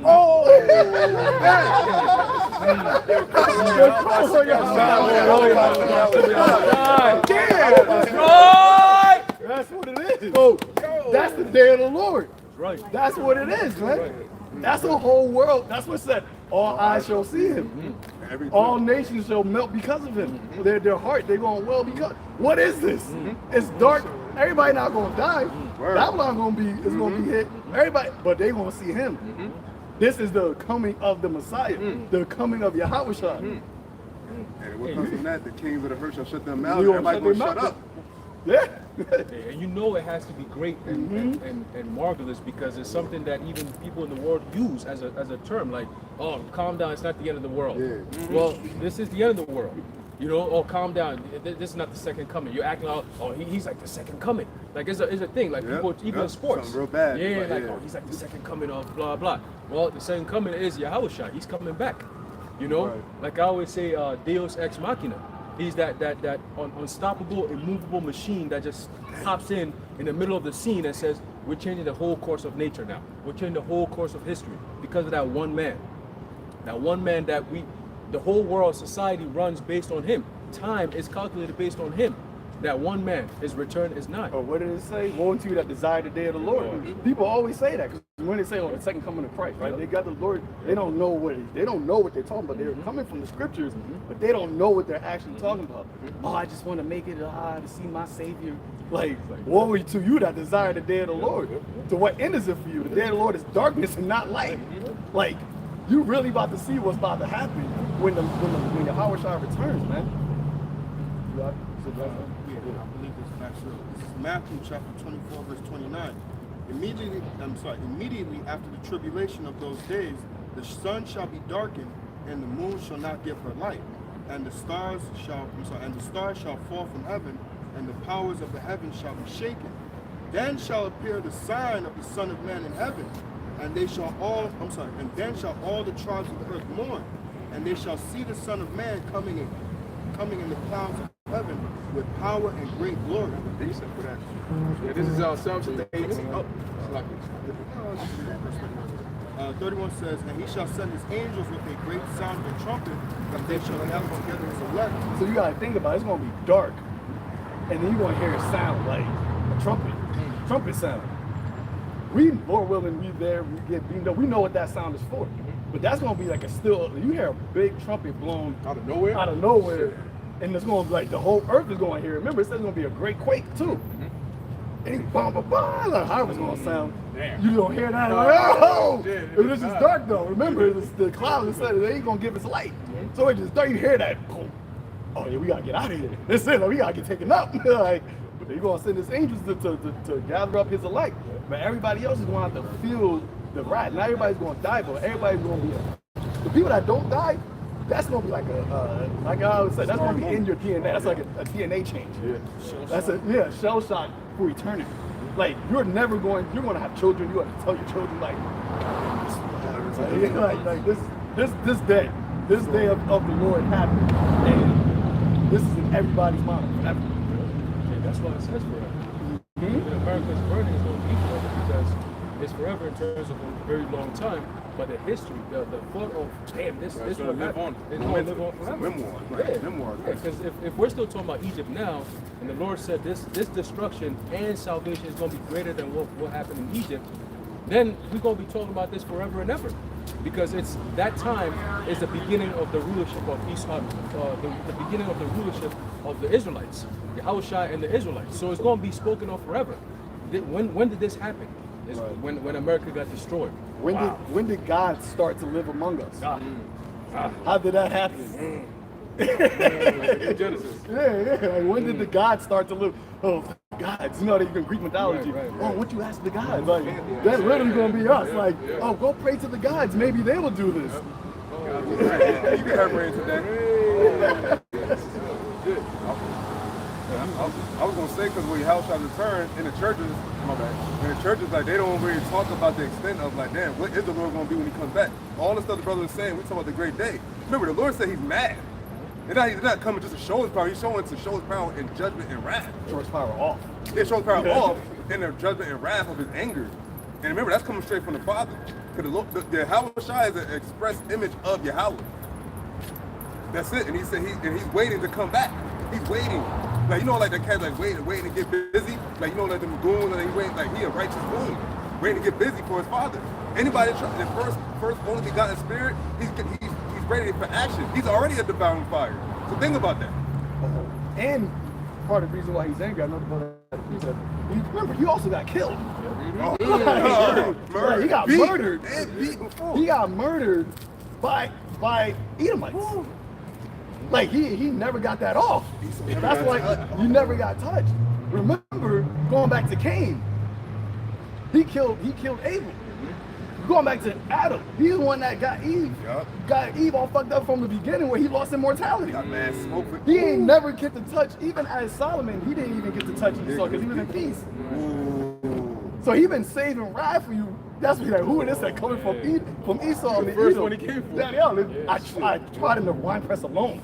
There was none with me. Like, yo, I got smoke from you from the beginning. From the beginning, my nigga. That's right. That's crazy. I shall stain all my raiment. We talking about the greatest Jake.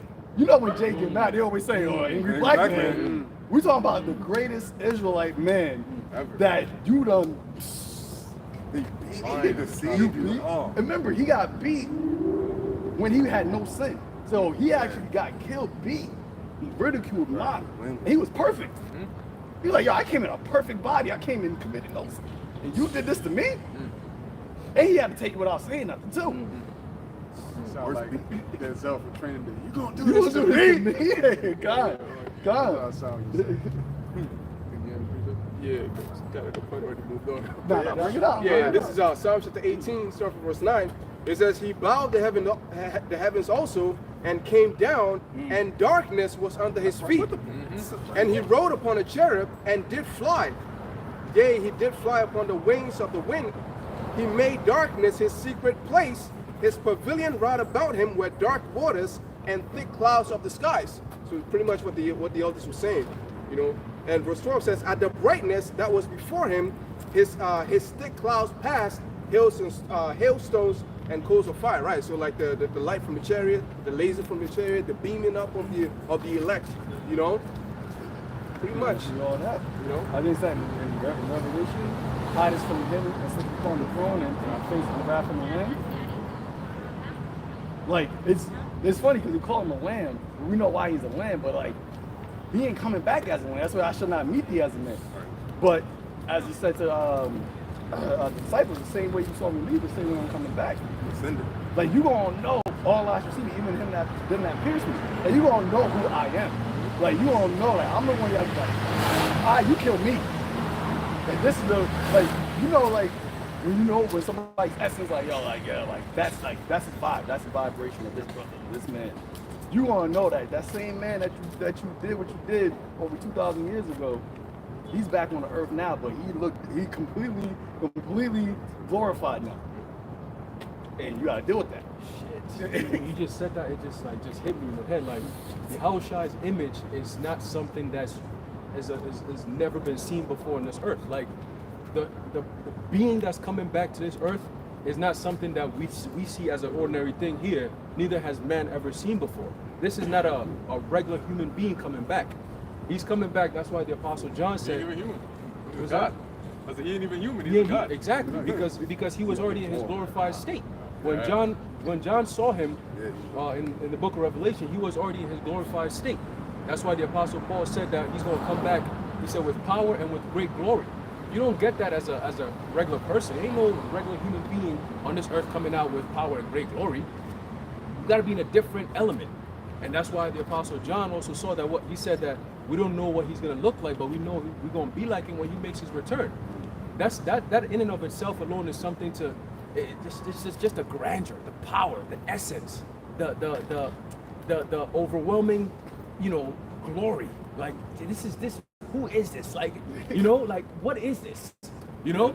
Hey, quick one. I'm going to finish off in Malachi. Yeah, no, I'm going to pass it over to you real quick. So going back to Malachi chapter 4 and verse 1, it says, for behold, the day cometh that shall burn as an oven, and all the proud, yea, and all that do wickedly shall be stubble. And the day, it says, and the day that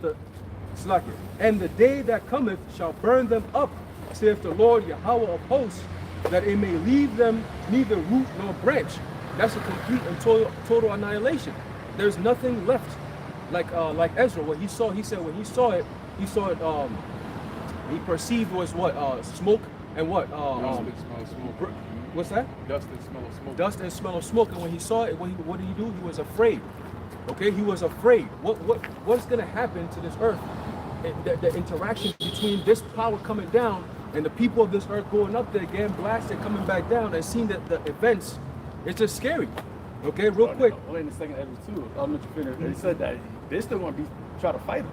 We're afraid, yes, there's- While everything is just still in that chaotic state of darkness, they still going to try to. So you imagine you see just smoke and just a bright entity that's not, like you said, it's not human. Yeah. I mean, he's human, but he ain't man like regular mortal man. And it's like, yo, you gotta go try to fight that. He's immortalized. He's not. Yeah, like. If I'm not mistaken, it said that he didn't lift up no sword or nothing. It just the fire came out of his eyes or his mouth. Straight from his chariot. That's like the movie scenes where like the plane flies into that dark ass cloud and all you see is the turbulence and shit, and then all of a sudden something just boom, just snatches that shit in half.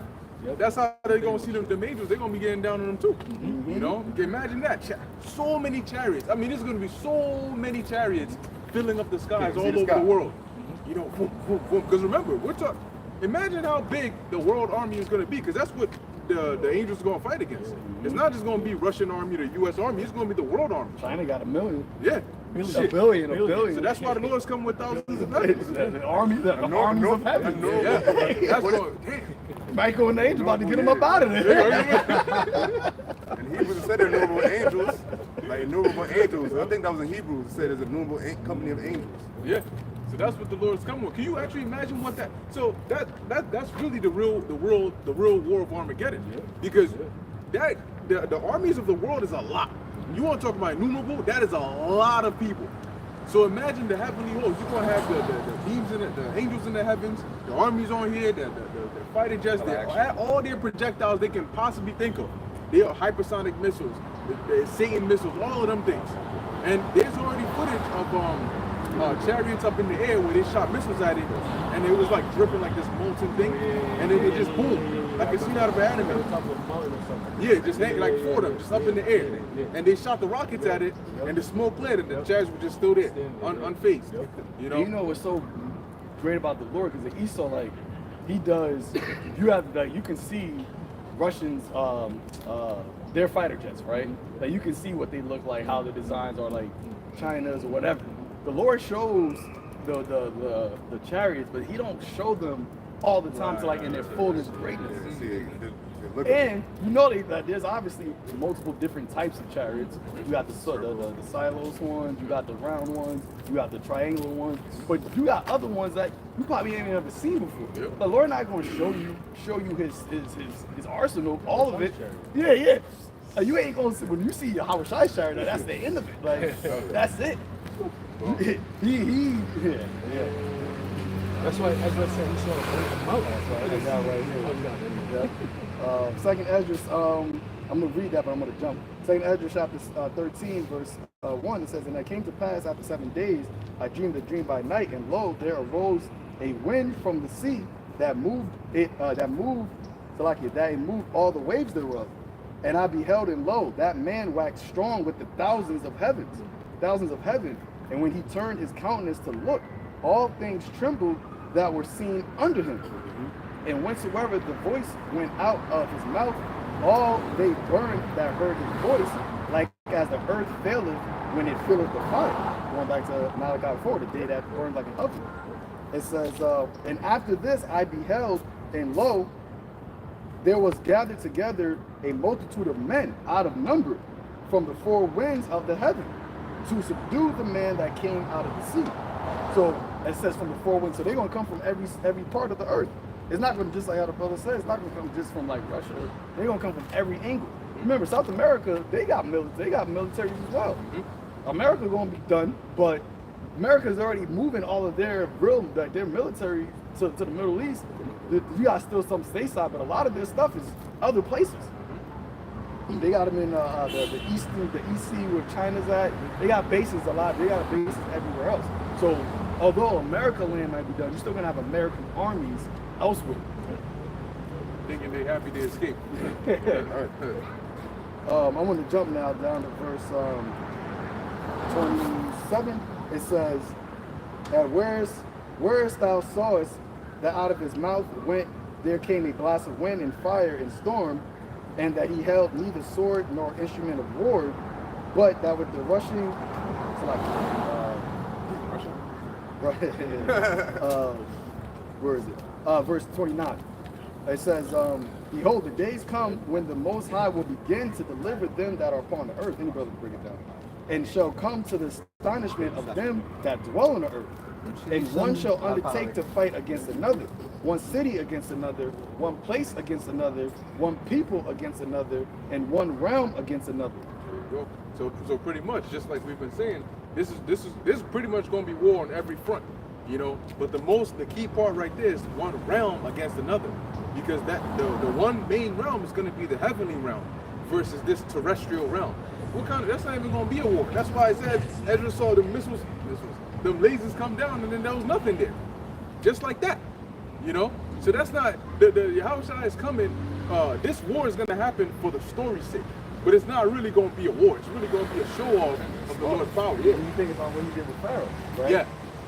He allowed Pharaoh to be able to do certain things, like his change his snake to, but it got to a point, I forgot exactly which plague it was, to where The sun, right? Huh? Was it the sun or was it before that? Nah, there was something else. Was it the boils? Where they was like, yo, we can't fuck with this. Like, what we got, and we can't do nothing with that. And then the Lord ain't just left off of that. He was like, I got more. I got more. Matter of fact, I'm gonna bring my death energy. And then I'm gonna bring my son. Because Wisdom of Solomon said the Almighty Word leaped off the throne. Yep. And he came and did what he did. And that wasn't even the grand finale. But look how devastating it says. Not one house, there was not a cry in Egypt. And it was darkness that was happening also. The Lord brought that.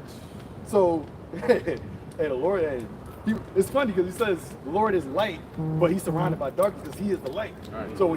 So you don't need light when you're the Lord. I'm the light. Right. I'm just make everything dark, and then you're gonna see me. That's the power. That's the power. Do anything you want. Right, like, yo, just imagine, like, you, like, Yahweh just was, like, that's like I am, like, yo, it's just him. He. And that's why he made his son. Yo, To be what? He said he's the express image. Yes. Like, this is. And he made him. This is me if you can see me. This is me if you can see me. But you can't see me. But this is me if you can see me. Ooh. That don't even make any sense. Man, it's crazy, yo. It's mind blowing. Where is it at? Verse 32. And the time shall be when these things shall come to pass, and the signs shall happen which I shewed thee before, and then shall my son be declared, whom thou sawest as a man ascending. And when all the people hear his voice, every man shall in their own land leave the battle they have one against another, and an innumerable multitude shall be gathered together as thou sawest them, willing to come and to overcome him by fighting. But he shall stand upon the top of Mount Zion, and Zion shall come and shall be shewed to all men. Who's that? That's the elect. Zion's gonna be shown. The elect of Israel, they're gonna be shown. Was that the second chapter? Revelation 21. Yep. That's when all men are gonna see who is Zion, who is my memorial. Yep. That's what Zion means. Oh, Zion, my was it the memorial. chapter? Yep. You know. So the whole earth is gonna see. Right now, you see people passing, they don't see Zion being shown. Right. They just see a bunch of niggas on the corner just talking. But the Lord said, in every land that you've been put to shame, I'm gonna give you faith. For doing what? For declaring my name. Who stands so stiffly for the men that profess. That's how the whole earth is going to see. These are the sons of God. These are my people. It says verse 5,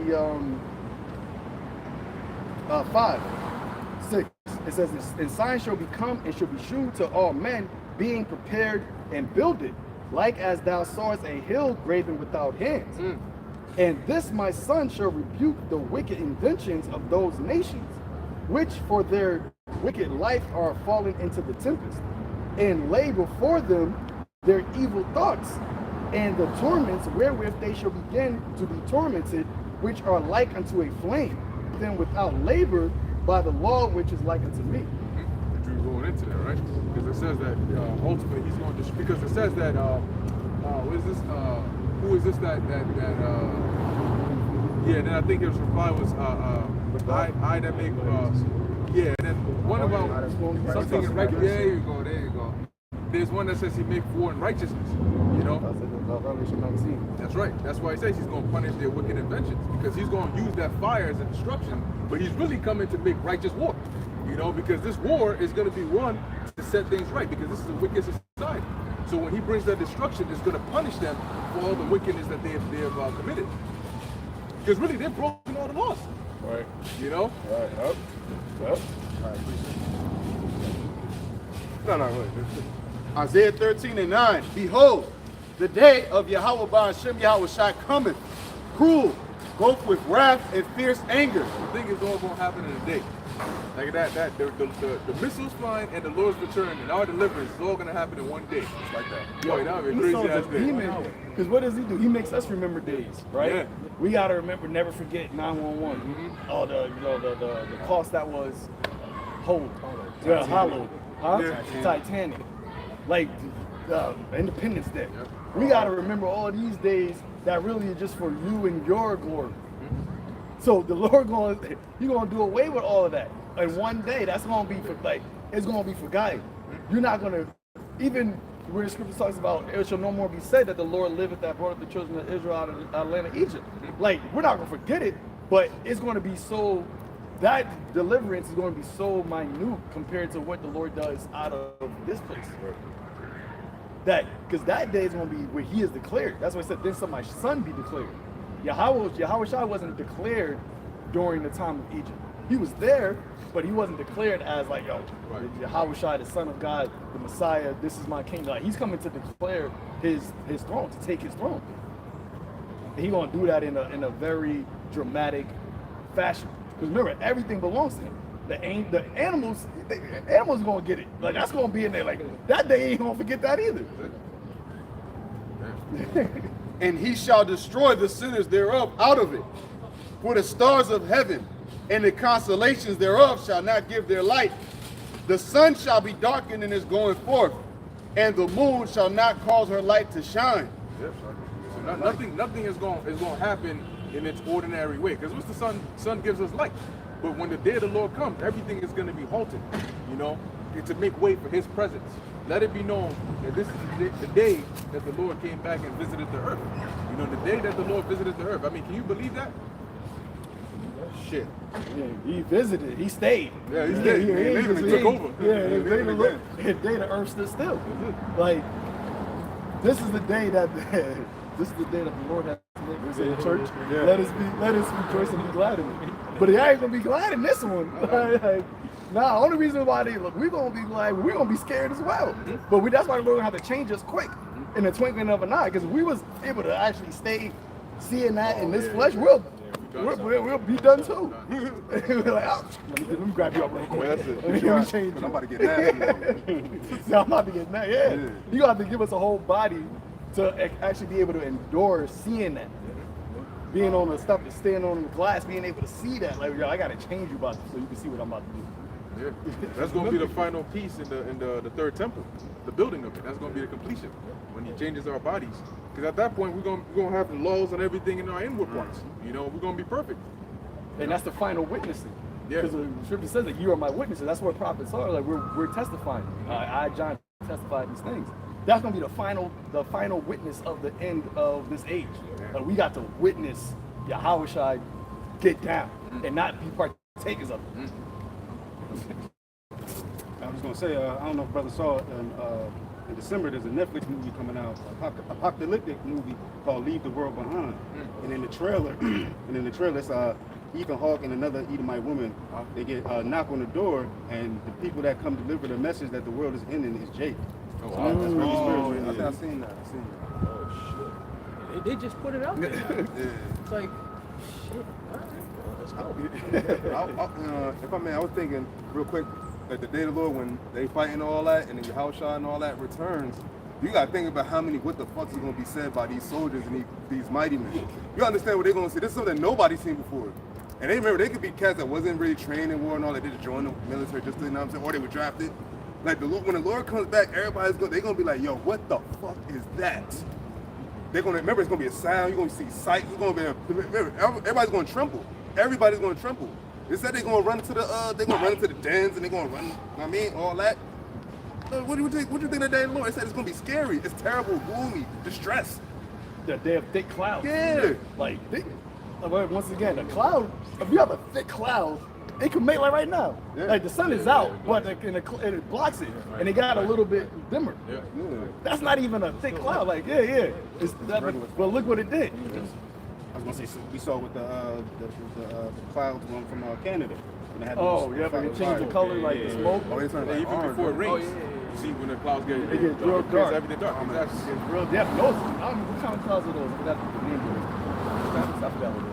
But it gets really dark when it's like really about to be a real downpour. Right. Precipitation building. And that's not cloud from because smoke cloud like clouds from smoke like fire is very thick. Yeah. That's like a. That's why the Lord said like yo like smoke came down when you came down from the it's like I'm just a fire. So it's like everything gotta feel this like you want to be smoke involved. It's going. I'm a consuming fire. Top of the moon. That's scary. And you know it's crazy too because like when you look at the clouds sometimes dissipate. Smoke is like you could run through smoke and it will still just join right back. It's like it takes a lot more.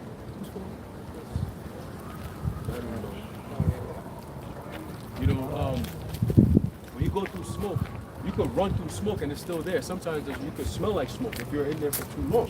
You know, but that goes to show you how thick the smoke is. It can suffocate you, right? So imagine how toxic the Western world would be. They So gonna call the Lord toxic. yeah. Most High is super toxic, really. You know what I'm saying? To the wicked, yeah. You know, he can't be known as the Most High if he's not on the spectrum of toxic. He ain't all the way up there. You know what I'm saying? But the concept of toxic comes from the Heavenly Father. All right, and America's going to feel that because that's been the theme. Most Americans are toxic, so it's going to be something that's going to have to, you know, bring that toxicity out of your ass. it has to be something else that's way more toxic than you. You know, to show you that you ain't nowhere. Exactly, that fire, that's that purging. You know, that besom of destruction. Find That's it. Find them. Find them, exactly. One more verse. Isaiah 13:11, and I will punish the world for their evil and the wicked for their iniquity. So nobody can complain because it's a punishment. Right. Lord ain't just get up and say, I'm just doing this for fun. Do it for fun. Nah, it's a punishment for their evil and their iniquity. See, and that's why we waiting for the Lord to fulfill these prophecies, man. I'm gonna just put it like that because you're doing wickedness. Everything here is wickedness. That's why we're constantly complaining. And then when the Lord brings judgment, you're crying as though like, oh, the worst thing is happening in the world. The worst thing that was happening was the wickedness you were doing. Right. The Lord is bringing the cure. It's just a paycheck for your work you've done. That's it. You got to get paid. You know what I'm saying? Nobody works for free. We're the union. We're advocating. Yeah, we're advocating, bro. Like you got to get paid for all the work you've done on this earth. You saw? You know what I'm saying? So now the Lord's going to give you that payment. It's going to be a nice little severance package. Real nice. Yeah, everybody gonna get it. Yeah, you've been fired from your post. You're not the king no more. You know, the Lord comes back, Yahushua comes back, he's looking at the earth, he's like, what the fuck is this? And then he lets off that roar. Oh, man. You know? And he's like, okay, now we gotta take these niggas out, imprison them, get them up out of here. They done destroyed my whole entire work that I did. You know? Get them up out of there. You know? And now you gotta get paid, your severance package, you gotta go. You know? Hey, Yahushua gonna have a nice dose of death for him, man. You know, he's gonna have a dose of death, and that's gonna be your prescription. That's gonna be the cure for wickedness. Take this dose of death and call me in the morning. You're in slavery at that point. Hey, even I think in Matthew 25th chapter, I'm reading it, Matthew 25 verse 41, it says, then shall he say unto them on the left hand, depart from me, ye cursed, into everlasting fire prepared for the devil and his angels. So we talk about preparation, prepare war. Well, this day was prepared for the devil and his angels. Who was the devil? Who was the old serpent? Once again, going back from Adam, like the Lord then waited to have the smoke. Sit down on my right hand till I make thy enemies thy footstool. Who was the number one enemy? It's been you demons. It's been you devils, you Edomites. Yeah. And then you got all the earth drunk, even some of our people. You made even Israel enemies to the Most High. With your sorcery, with your fornication. You got drunk to the point where the Lord brought out all of the prophets, but our people are just so defiled by the wickedness and the sorcery, the witchcraft that you don't put out. Like they can't hear it. They can't get sober up. You got them too drunk. To the point where now they're enemies of the Lord, so they gotta feel the fire that's prepared for you. This day is prepared for you. That's why it started. Malachi, he said Esau is not Esau, Jacob, but I hated Esau and I love Jacob. And then he goes down to the fourth, that's the first chapter, second and third verse, I believe. The fourth verse, it said the day that shall come as burned as an oven. It's still talking about the same day, going back to the fourth chapter. Yep, it's talking about the same, that day is going to be because of what? The border of wickedness, whom the Lord said he has indignation forever against. Now he's about to manifest this day that has been prepared for you. The Lord doesn't forget. Mm-hmm. Forget. Yeah, ultimately he said what? That because of the violence against that brother Jacob. You see what I'm saying? So there's got to be, who's Jacob? House.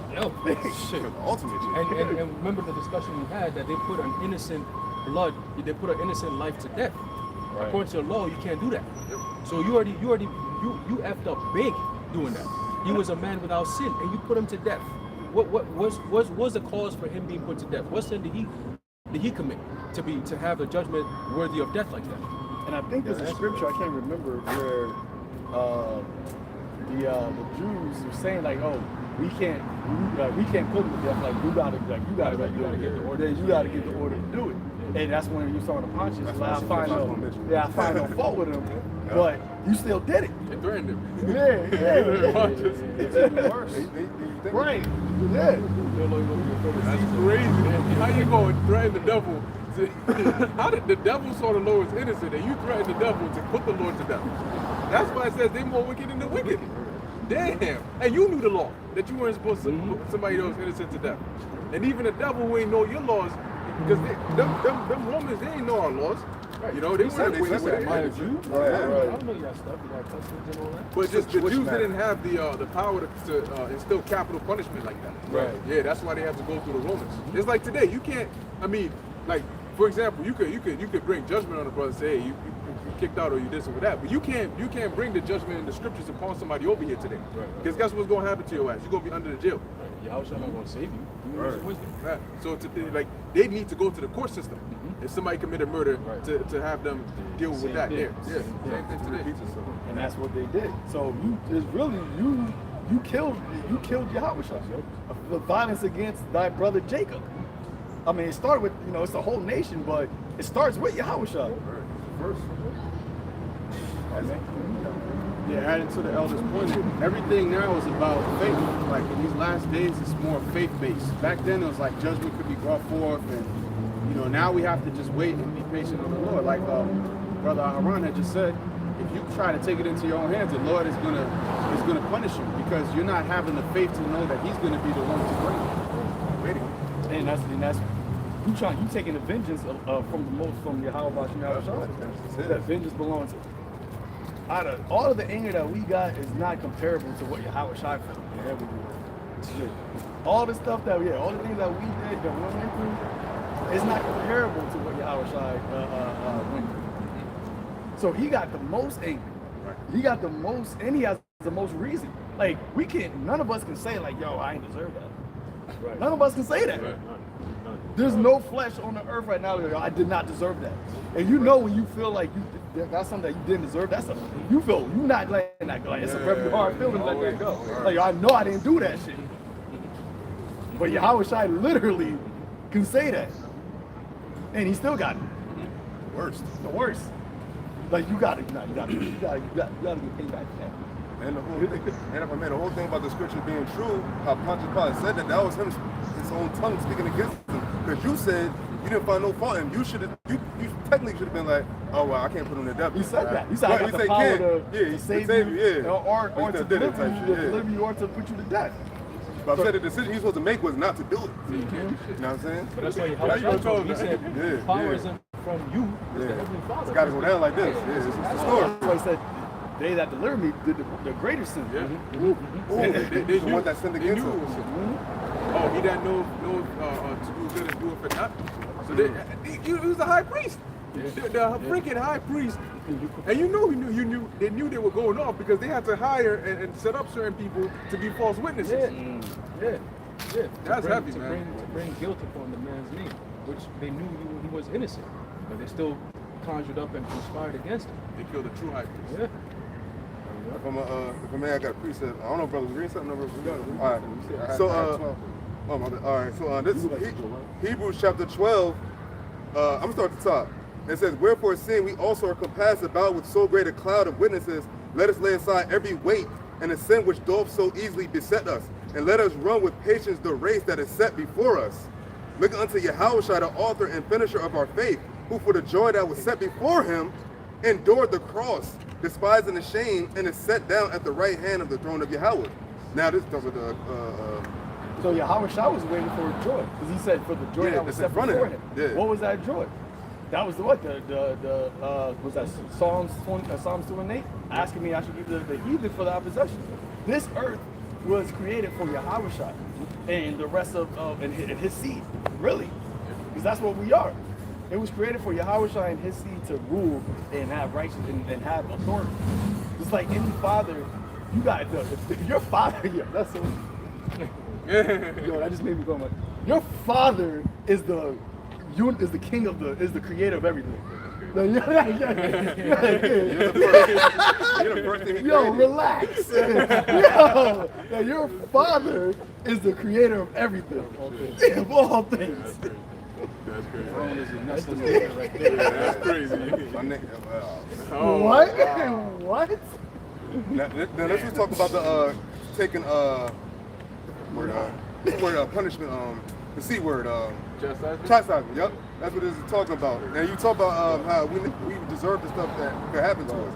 So verse 3 says, "For consider him that endureth such contradiction of sinners against himself, lest ye be wearied and faint in your minds." Verse 4, "Ye have not resisted unto blood, striving against sin. And ye have forgotten the exhortation which speak unto you as unto children. My son, despise not thou the chastening of the Lord, nor faint when thou art rebuked of him."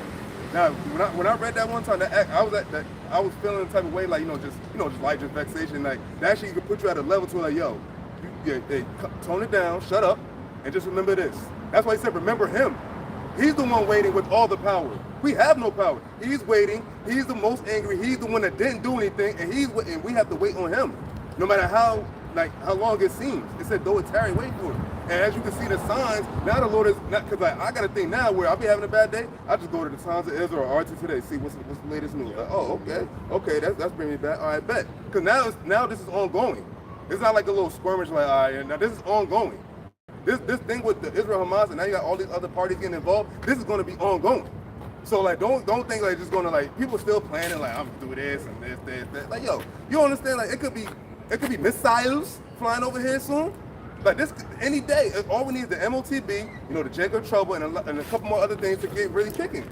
We almost there. We're almost there. Yeah, that's exciting to hear. And the MOTB is not something that's going to be like a new way of life forever, like for months on end. Like, that's why he said like there'll be no flesh thing. Yeah. Like that, we literally, unless the Lord gives every single Israelite man spiritual power, like we wouldn't actually be able to sustain for a long period of time. Yeah. That's what Yahushua said. If you haven't shown the days, they shall know that we saved them. So and the days is flying too. Oh, we're almost there, man. I mean, October, end of October. Yeah, already. I was going to say that really the wait is before it comes out. The wait is before the actual prophecy comes out. But once it's here, we're here. Every single day we wake up, you can rejoice in the fact that, it's out. You know what I mean? Like, all we're waiting for now is just the missiles to fire and we're gone. Like, we don't need to wait for this to now happen. We're here. I think we talked about this last time where, through the Spirit, I was thinking that once they make that MOTB mandatory, that's when you're going to see all hell breaking loose, because it's more of a reaction that people are going to have. It's like all of a sudden you wake up and your bank is saying one thing, your job is saying another, you're not allowed to go somewhere. It's like all of a sudden, what the hell is going on? People are going to remember, you own nothing and you be happy. That MOTB being put in place, you have to own nothing in order for them to actually get you in there. So your food, your access to anything is taken away. The natural reaction is bug the fuck out. And these people here are conditioned to bug the fuck out when they don't get what they want. It's like spoiled brats. A whole bunch of kids have been handed everything. iPhone, I this, I that, I this.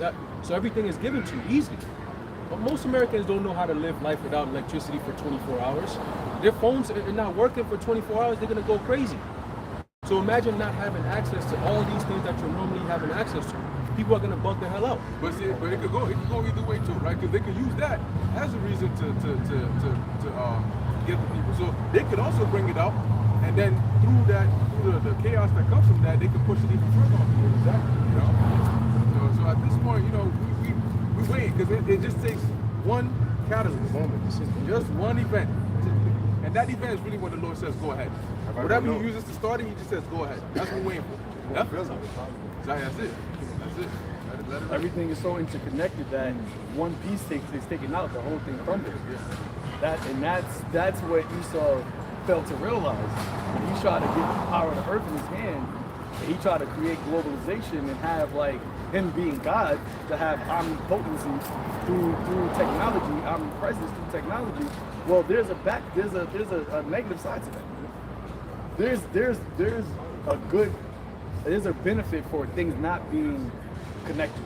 There's a benefit for there being fragmentation of things.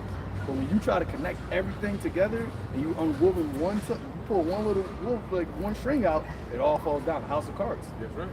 And that's what it is. It's a house of cards. It's Jenga. Jenga. Yep. Isaiah 13:11, and I will punish the world for their evil and the wicked for their iniquity, and I will cause the arrogancy of the proud to cease, and will lay low the haughtiness of the terrible. Yeah, so just like we were saying, the elites, Amalek, that's the arrogancy of the proud. They're the most prideful. That's why they're over there proclaiming. That's why Netanyahu just said that they're the children of light. But the scripture says that Satan can masquerade as a child of light. So, you know, he's saying he's fulfilling, I forget, something in Isaiah 13th chapter. Yeah. Jews and Christians are coming. And it's crazy. I'm like, you're not even a actual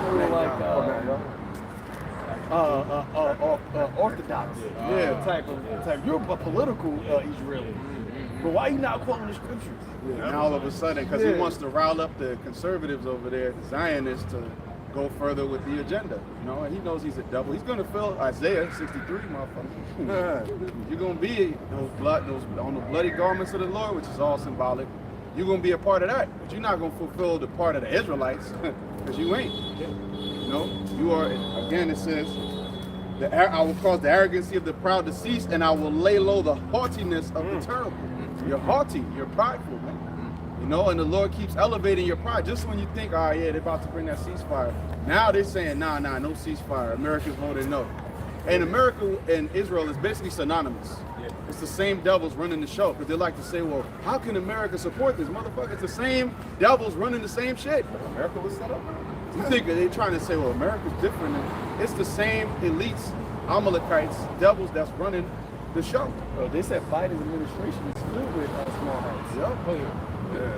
A lot of the people that you read the whole Rothschild, House of Rothschild. They've been infiltrated the government of America. Been long time ago. And then once they bring out the Federal Reserve, that was like the end of it. That was like that's the house on top of the house. Let me say something about that, bro. Yeah, I saw that. There was a book called the Jewish Confederacy, and it shows you how the Confederacy was run by them. They were the ones that had the slave ships, we know. So they were really at the beginning of America, and here they are then, but they like to hide behind it. Like, no, that's not us. We're Israel, but motherfucker, that's you. The chief of the nations. First of the nations. Yeah, man, I fucking forgot. I ain't gonna hold it. But that was we talk about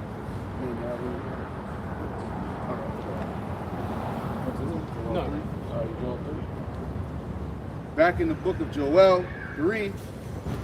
Hey man, these things are exciting, man. I literally could be here all day. I got something to do. Like, I'm chilling right now. Like, this conversation, this whole conversation is good, man.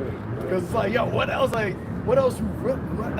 there to really talk about? Like, what else is there really to talk about? Like, what we're talking about right now? Like, what?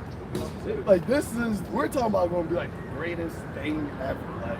Like the greatest. You can't even use the unspeakable joy, like what Peter talked about. Like, you don't. I feel like saying greatest is not even giving it enough. Like, it's not giving it enough. It's too common in the term.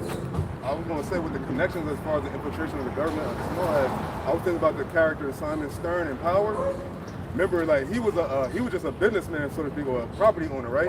He said something when because you know that's how Tariq went to the school he's in, because Simon Stern or whatever. But Simon Stern said something to somebody in college. He was like, because he was like, what's the word of people that went there a long time ago? They like alumni. He was an alumni. He said something. He was like, yo, Simon Stern, something. And Simon Stern was like, oh, because I'm having dinner with the commissioner tonight. If you have a problem with me being here. And I was like, oh, and that's just a small like businessman. So imagine the government what they infiltrated. Like these all these suits, they got connected. They all connected, man. This is all the Zionist show. All of them are, and they not all had the same last name. Some Rothschilds could be up in there, but they don't have the last name Rothschild. They be changing their name. You know what I'm saying? Kissinger changed his name. I want to say Bill Clinton is one. The Kissingers. The Bushes. Yeah, like anybody like kind of in a political realm. The house, the house, man, the seat. When you look into 9/11, all of the names surrounding it, there was guys that basically they came out afterwards and admitted what they were doing, and there was like all the Zachheims and the Goldbergs right? Yeah, you know what I'm saying? Hopefully you don't get taken down mentioning that name, but man, at this point, man, is what it is. You the devil. That's it. Speak for yourself. The 48. I'm trying to start for 0 subscribers, man. Back in you can't do nothing. started from the bottom now. Back in Joel 3:10. Beat your plowshares into swords, and your pruning hooks into spears. Let the weak say, I am strong. Assemble yourselves and come. So for Iran to dish out a threat like that, you go back years ago, that would have been laughable. They'd be like, hey, who the hell are you talking to like that? You know? But now it's like, yo, why do you think the U.S. ain't done nothing to Iran yet? Right, We were talking about how they were on their list of countries to invade, right? But now the Lord has set it up. That's why Ezekiel 38 is very key, because Russia is that guard. Russia is there, and they already know that Russia's already in that zone, and they know that. Look, if we step here, we're stepping on a trap, because the second we touch Iran, everything is linked. We got our alliances. Guess what? They got theirs too, and they have interest with Russia. Russia has interest with China, right?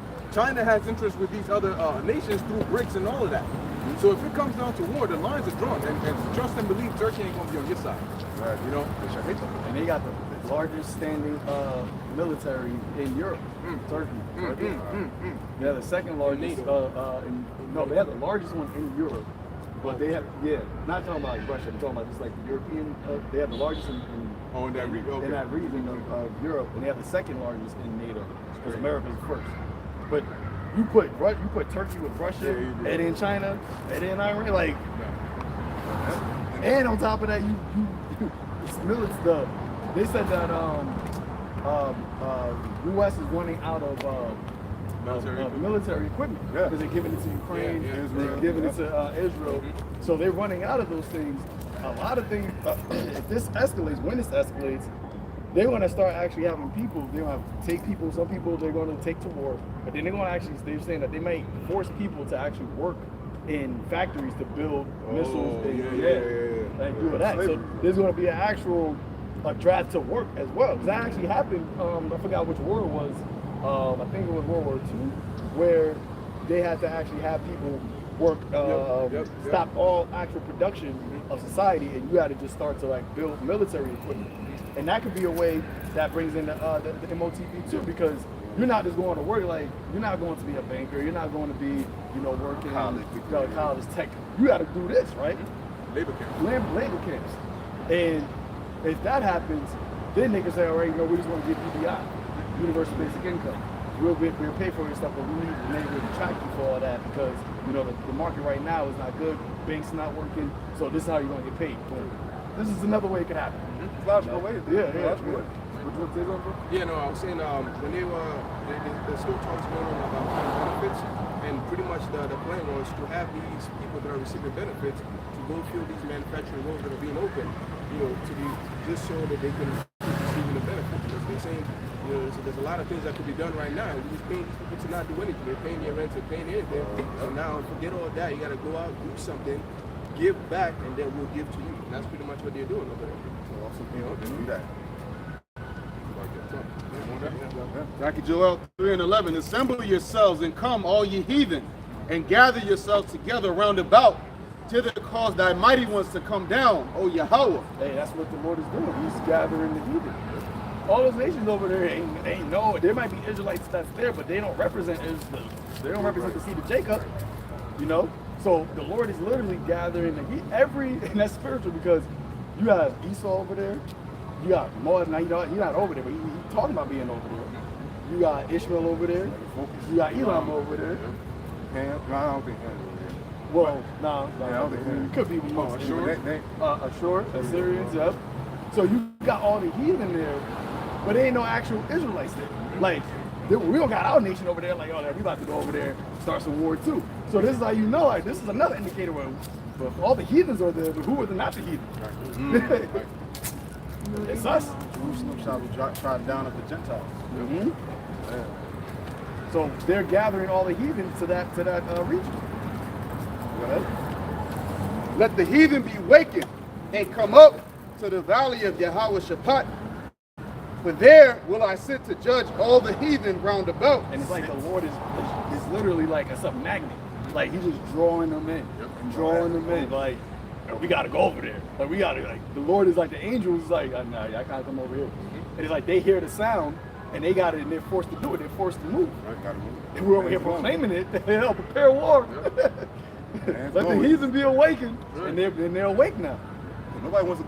Nobody They wants all to go to saying war. the same thing, right? Yeah. But it's like they're like forced. They're being forced. Yeah. Oh, that driving force is how about Shem Yahushua. Father Spirit. Father Spirit. All the earth is mine. They can't help but to do it. Can't help but to do the Lord's will. Put ye in the sickle, for the harvest is ripe.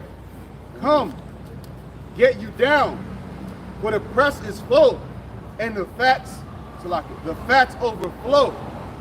And the harvest is ripe. Ready. You got why? All of was that second Ezra 15 chapter? The sinful works, wicked works are fulfilled. Right? The hurtful works are fulfilled. Revelation 18. Her sins have reached to the heavens. The Lord have remembered her iniquity. Why does that happen? Because the Lord got the prophets sounding the alarm. He got us crying, and though he bear along with us, but he said he's going to avenge us.